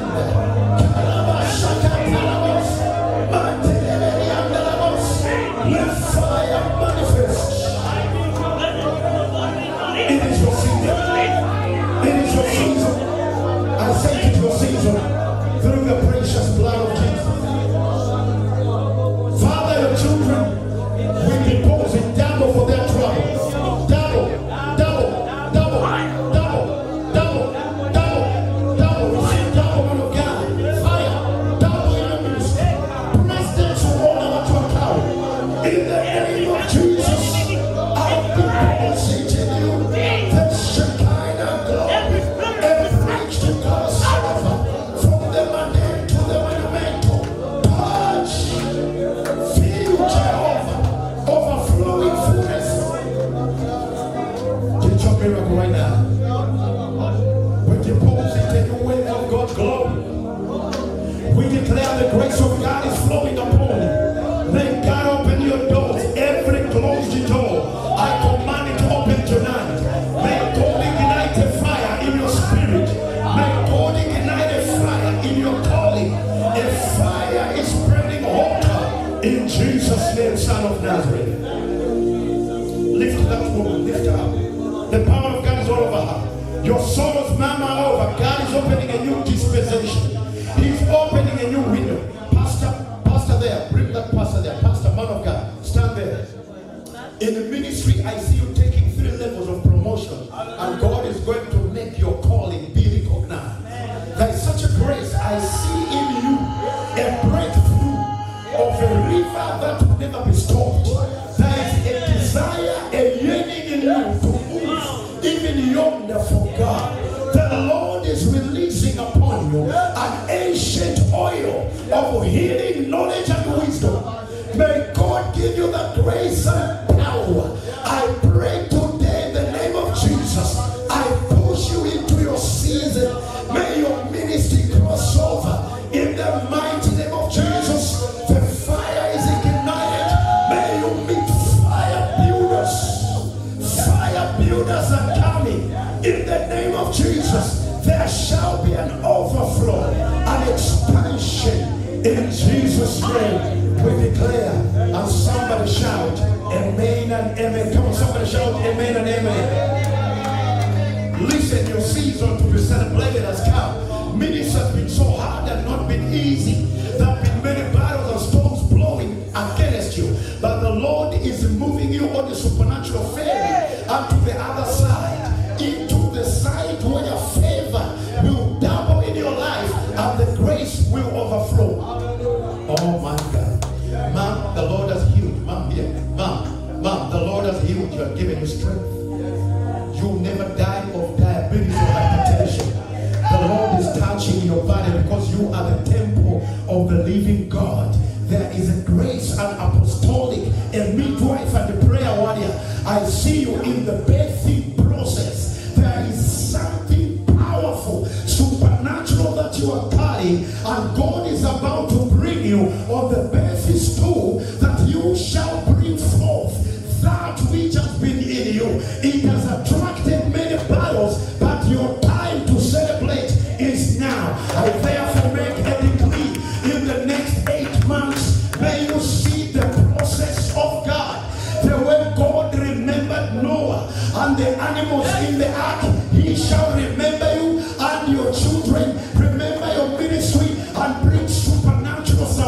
generation. It is your season. Come on, somebody shout amen.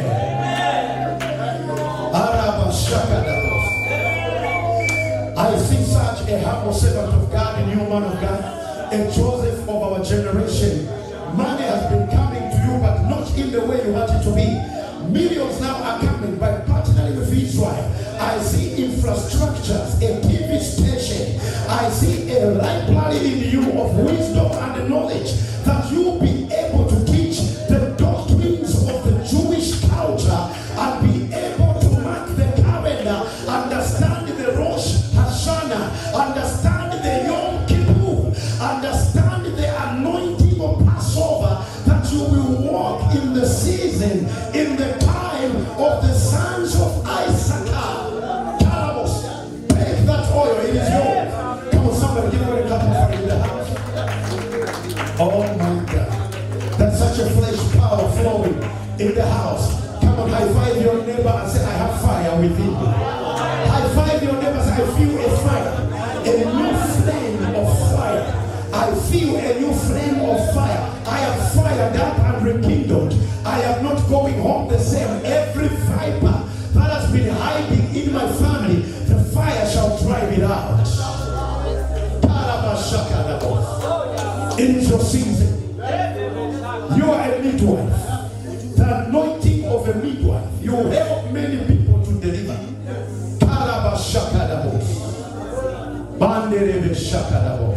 Beloved, this convocation is remaining with 2 days, which is tomorrow, Saturday, and then Sunday we are winding up. Beloved, we don't want to miss any of this service. This is a grand finale. And the oil is too much.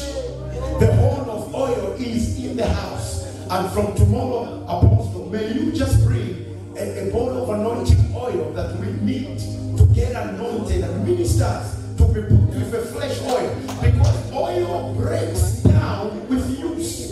We can never use the oil of January up to now. We need a new oil.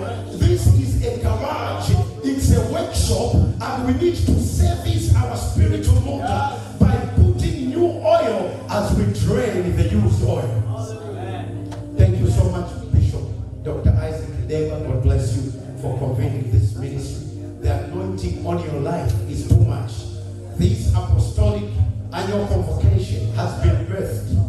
In the next 5 years, I don't know which building will be able to handle the people. People will be traveling from Africa, they'll travel from China, Israel, they'll travel from the Bahamas, they'll travel from Jamaica, they'll come all over. You will become a ministerial officiating grace. You will offer young ministers credentials and usher them into their ministry. We are lacking fathers that have an anointing to release the younger generation. You are the Elijahs of this generation that will raise an Elisha generation and bring new oil on their lives that the gospel can go beyond. May the Lord bless each one of you. I'm so happy. Yes. We want to pray for you, Ma'am. Bishop Machari, please would you come? We pray for the woman of God. She requested for prayer. Or if he's not there, Bishop Neighbor, can you come with me? Father, we declare upon your woman servant the power of impartation, the grace, the Shekinah glory. This woman is a midwife. She is a cornerstone in the kingdom of God. We bring you tonight on the birthing stool in the mighty name of Jesus. We declare tonight long life upon you. The power of long life. Receive it. Receive it. Take it up now.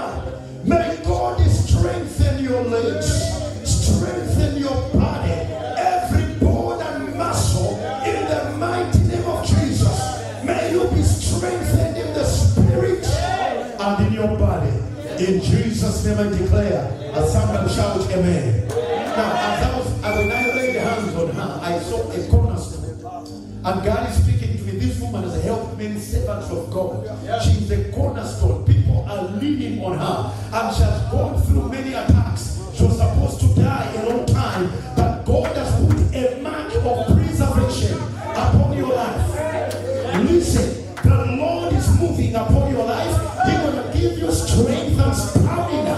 The legs which have been a challenge of late, the power of God will give you lightness in your body, and you'll begin to walk with power, because your journey is not ending here. You are still to go back to Damascus, anoint Joash, anoint Jehu, and anoint Elisha into the kingdom of God. The Lord is bringing a Sabbath in your life, and this is your season that you're going to walk in it. Through the covenant blood of Jesus. Can somebody shout amen in the house? I can hear you. Come on, shout every time again. Amen. My brother, can you come here? Man of God, stand here.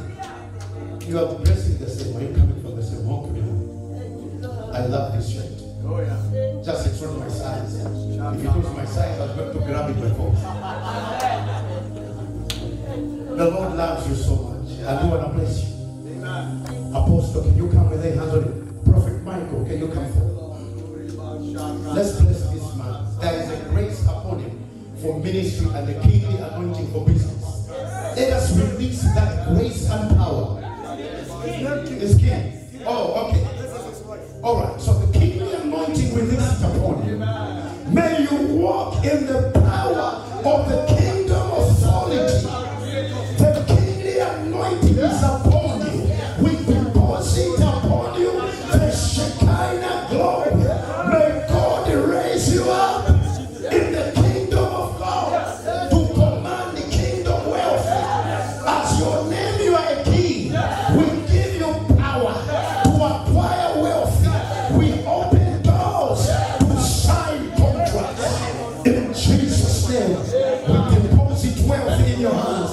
And somebody shout a resounding amen. Listen, stand up, sir. I see a huge contract coming towards you. And the Lord is going to cause you to celebrate and walk into kingdom wealth. Yes, man of God. You are from Israel. Lay hands on him. Yes. April. Power of the Holy Ghost. Power. The Shekinah glory. We pray, Jehovah, with signs and wonders. It is your season. In Jesus' name, somebody shout amen.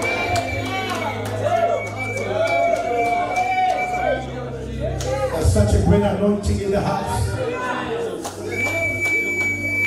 I said there's such a great anointing in the house. Greater grace. May you walk into your calling and power. May you walk into your next level. I see the heavens are open. And I see a season of celebration coming to you. And I see you're going to escape any danger. Before we wind up, we're going to lay hands on that woman there. Can you bring her here? Mama, come here behind there. Prophet Michael, can you come and lay hands on her and then go into there? And my daughter there behind you. We can come there, yes. Let's quickly run. We deposit upon you the grace of God. You are pregnant of something powerful. No more rejection in your life. No more struggle. No more disappointment. May you arise. Take the power, the oil to move into a season of delivery. As midwives will lay hands on you and declare that your time, your amniotic bag has ruptured. It is time for your baby to be born. Listen, your tears are wiped by God. Your tears are wiped by Jehovah Elohim. No more sorrow. And the Lord remember you, establish you, and favor you. Money is coming in your hands. Breakthroughs, signs and wonders. Celebration is coming. It is your time and your moment to arise. And the church shout and say, amen. Next year by this time, something huge will enter your life. Something that will cause you to break a record. Something big. I see something spectacular has entered your life. You are now in the birthing process. In the next 1 year, you're going to carry a testimony. It's a big one, a huge. Something that you've been believing God for, and it has been so difficult for you to get it. You have over 14 years. But the Lord says now it's your season to walk into your next level and walk into the manifestation. Can I hear the church shout amen? Amen. Thank you so much. We're going to meet you tomorrow. Did we get the offering today? You have already taken? All right. Can you get your offering? Get your offering or give via the medias that are there. Get your offering. Hallelujah. Get your offering right now.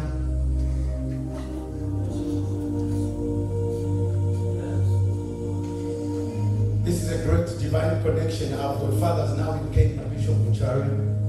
And our brothers here in Seattle, Washington, my elder brother, Bishop Dr. Nebo. I have a brother in India now there, Apostle Michael.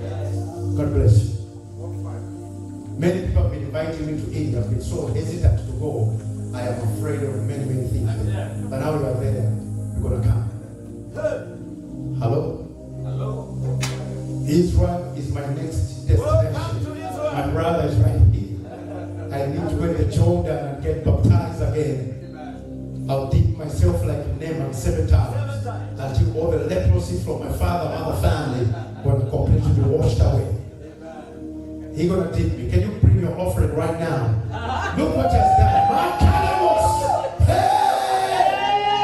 Jesus. Hallelujah. Jesus. Halaba. Halaba. This is prophetic. Hey! Yes, Lord. Come on, give God a clap offering. Hey! Money has entered your life. No more seasons of big block. No more seasons of financial despondence. Hey, this is the higher grace. Entering into the altar, financial basket, come out. You can never be the same. When Isaac was put on the altar, there was an exchange.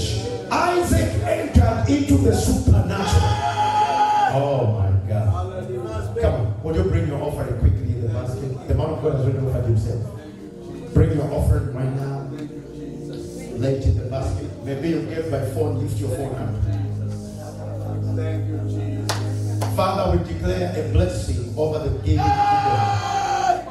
That as people connect and give, I command abundance, overflowing fullness, extremely plenty, of a sufficient supply.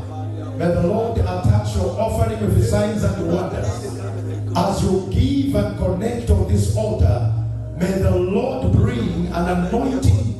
The ground is moist. The soil is supercharged. Man of God, as you have connected, may God bless your financial abundance. The ground is moist. The soil is supercharged. May your seed fall in the moist ground.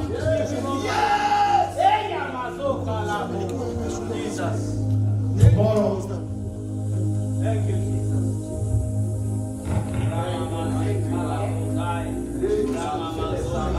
Father, we pray for your woman servant Judy. I destroy the mantle of debt and owing people as she connects with this seed. May the fire of the Holy Ghost manifest in a financial store. The Lord deliver her from debt. I cancel all the debt. I declare financial freedom, financial abundance. In Jesus' name we declare. And somebody shout, amen. God bless you, sir. Come on, give God a clap for it. Where somebody is clocking 60 years and needs a prayer today. Come here now. 60 years. I want to bless you for clocking 60 years. She looks young, but celebrating 60. 60 is a prophetic number. I pray today for your daughter Jehovah as she has clocked 60 years. May God give you more years to live, gracious years. May you move beyond 60, beyond 70, beyond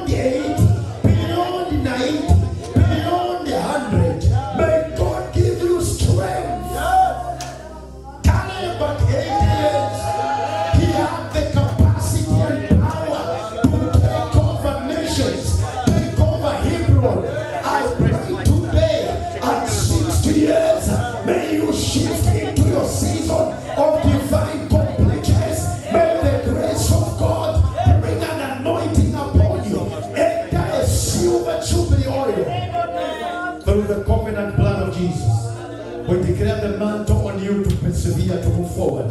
Somebody shout amen. Come on, let's celebrate our 60 years. It is not easy. Welcome to the 60th floor. Even if I'm still on the 5th, she is my elder sister. She has gone yonder to the 60th floor. And slowly we're going to go there. Come, Mom, say something. Yes, she's on the 60th floor. May you move. May God give you grace. Happy birthday to you. Happy birthday to you. Happy birthday, dear Grace. Happy birthday to you. May the good Lord bless you. May the good Lord bless you. May the good Lord bless you. Happy birthday, dear Mary. Happy birthday to you. Come on, celebrate in the name of Jesus. God bless you.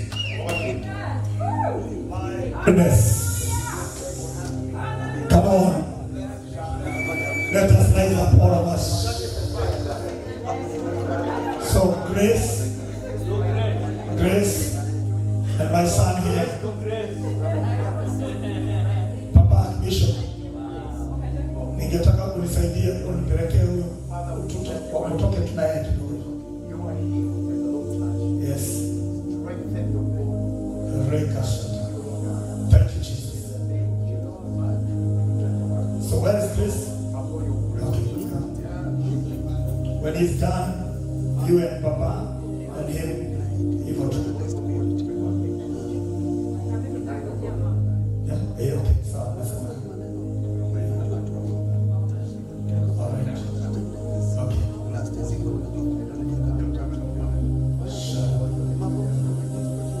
So tomorrow, as I continue to announce something, tomorrow, today we say we are coming here early, but there is something I feel that it is not.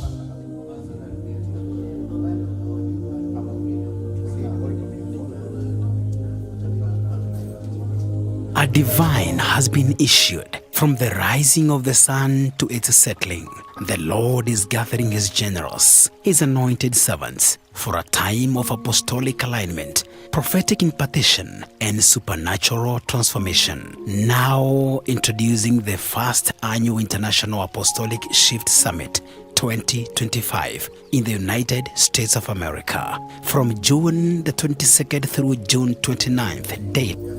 It is an error. Everybody say that is an error. I can't hear you. Say as an error.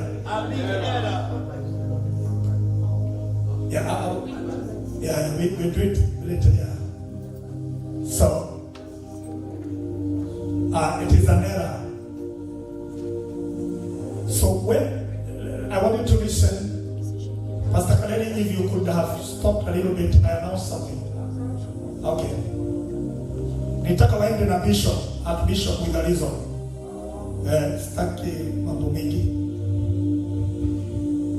You know, sometimes it's important even to understand some protocols when you leave the altar. From 9 a.m. to 9 p.m.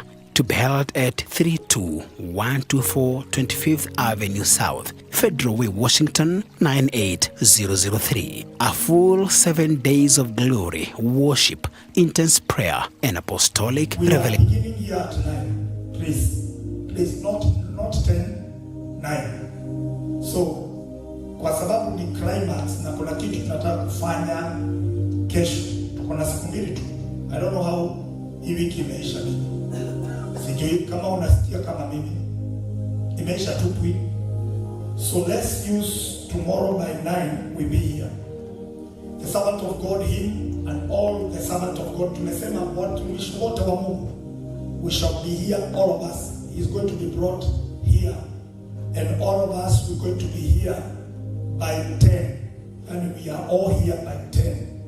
Kama ni mambo yote inahitajika tufanyike hapa, please tuwe hapa tena. Let all of us be here. Invite many people. Let's climax this together. In the afternoon at 2, there will be a Spanish band. It will be here. People, we talked about different languages, men and women, nationalities are coming together. So tomorrow we shall be here. They will put some saxophones and all that. The band will be here. Then we're going to have a moment of celebrations as we birth the first anniversary and declaring that this one, it will be done every June. Amen. It will be done every June. There are a lot of prophecies that have been made, and we want to move with that. Then, by the time we are declaring this move, tunataka kukata kila every viper outside, inside. Declare that no distortion of the move of God, because this we have prayed for. So we're going to do this, and there are a lot of declarations that will be done here. Then by evening we shall have a moment also to do, I don't want to call it a fundraise, because if we take it as a fundraise, ni kama ni kuna onyo na Mungu. We are coming to give towards our, buying our own praise. Okay? Hallelujah. Let's celebrate for that. We are coming to give towards, the chairman is here, development, our elder King James. So he's going to lead us in that. But also, we're going to have a moment of celebrations because of things that God has already done. Amen. So we shall have many men of God and women of God here. Let's come together, please. Invite a lot of people in your circles, and let's do this together. It will be very powerful, and God will bless you. I don't want us to take much time from there. I just want us to end with grace. And thank you for those who are online. May the Lord really bless you. Kamera yangu ni nyingi leo, imejaa kila mahali. So thank you so much, and I want us to appreciate our CEO. Come on, appreciate appreciate our admins. They are doing a lot of things here, and therefore we celebrate. Thank you, Tabi. Today you are just excellent. Na uendelee hivyo mpaka Sunday. Hiyo ndio ofisi yako sasa. Hiyo. Let's lift up our hands. Let's lift up our hands. Father God, we thank you as we leave. Be with us, and we thank you for those who are online. We pray that you will bless them. And thank you for all that you have done throughout the day for us. We give glory and honor in Jesus' mighty name. Everybody say amen. Turn to the 5 people, tell them, and may the grace and the love of God and the fellowship of the Holy Spirit be with us now. And surely goodness and mercy shall follow us all the days of our life, and we shall dwell in the house of the Lord forever. Amen. Shalom. Amani ya Kristo. A divine has been issued from the rising of the sun to its settling. The Lord is gathering his generals, his anointed servants, for a time of apostolic alignment, prophetic impartation, and supernatural transformation. Now introducing the first annual International Apostolic Shift Summit 2025 in the United States of America, from June the 22nd through June 29th daily from 9 a.m. to 9 p.m. to be held at 32124 25th Avenue South, Federal Way, Washington 98003. A full 7 days of glory, worship, intense prayer, and apostolic revelation. Hosted by a mighty collaboration of workshops, explosion conveners, including Reverend Maggie Kings of GOC Seattle, Reverend Richard Muchangi, FGCK Kenya, Apostle Pauline Kamanja, President GMI, Prophetess Alejandra Gina, The Prayer Project, Bishop Terry Muchemi of GOC Seattle, Reverend Zipporah Wairimu, the President, Remap International, Reverend Joseph Masharia, GOC Seattle, Apostle Apollos Kivinji, GOC Kenya, Prophet Elias Romera, Outreach Director, Reverend Joseph Washira, GOC Seattle, and many others. These end-time vessels are inviting you to witness and partake in a prophetic move of God that will shift destinies and awaken nations. Joining this historic summit are renowned God's generals from across the globe, including Archbishop Dr. Steve Masharia, Presiding Bishop GOC Kenya, Bishop Dr. Francis Minor,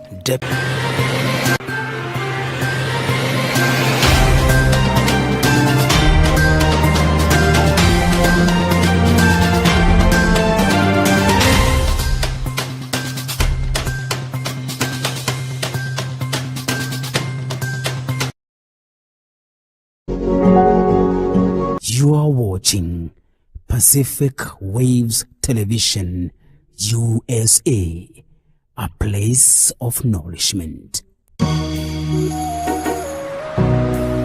Pacific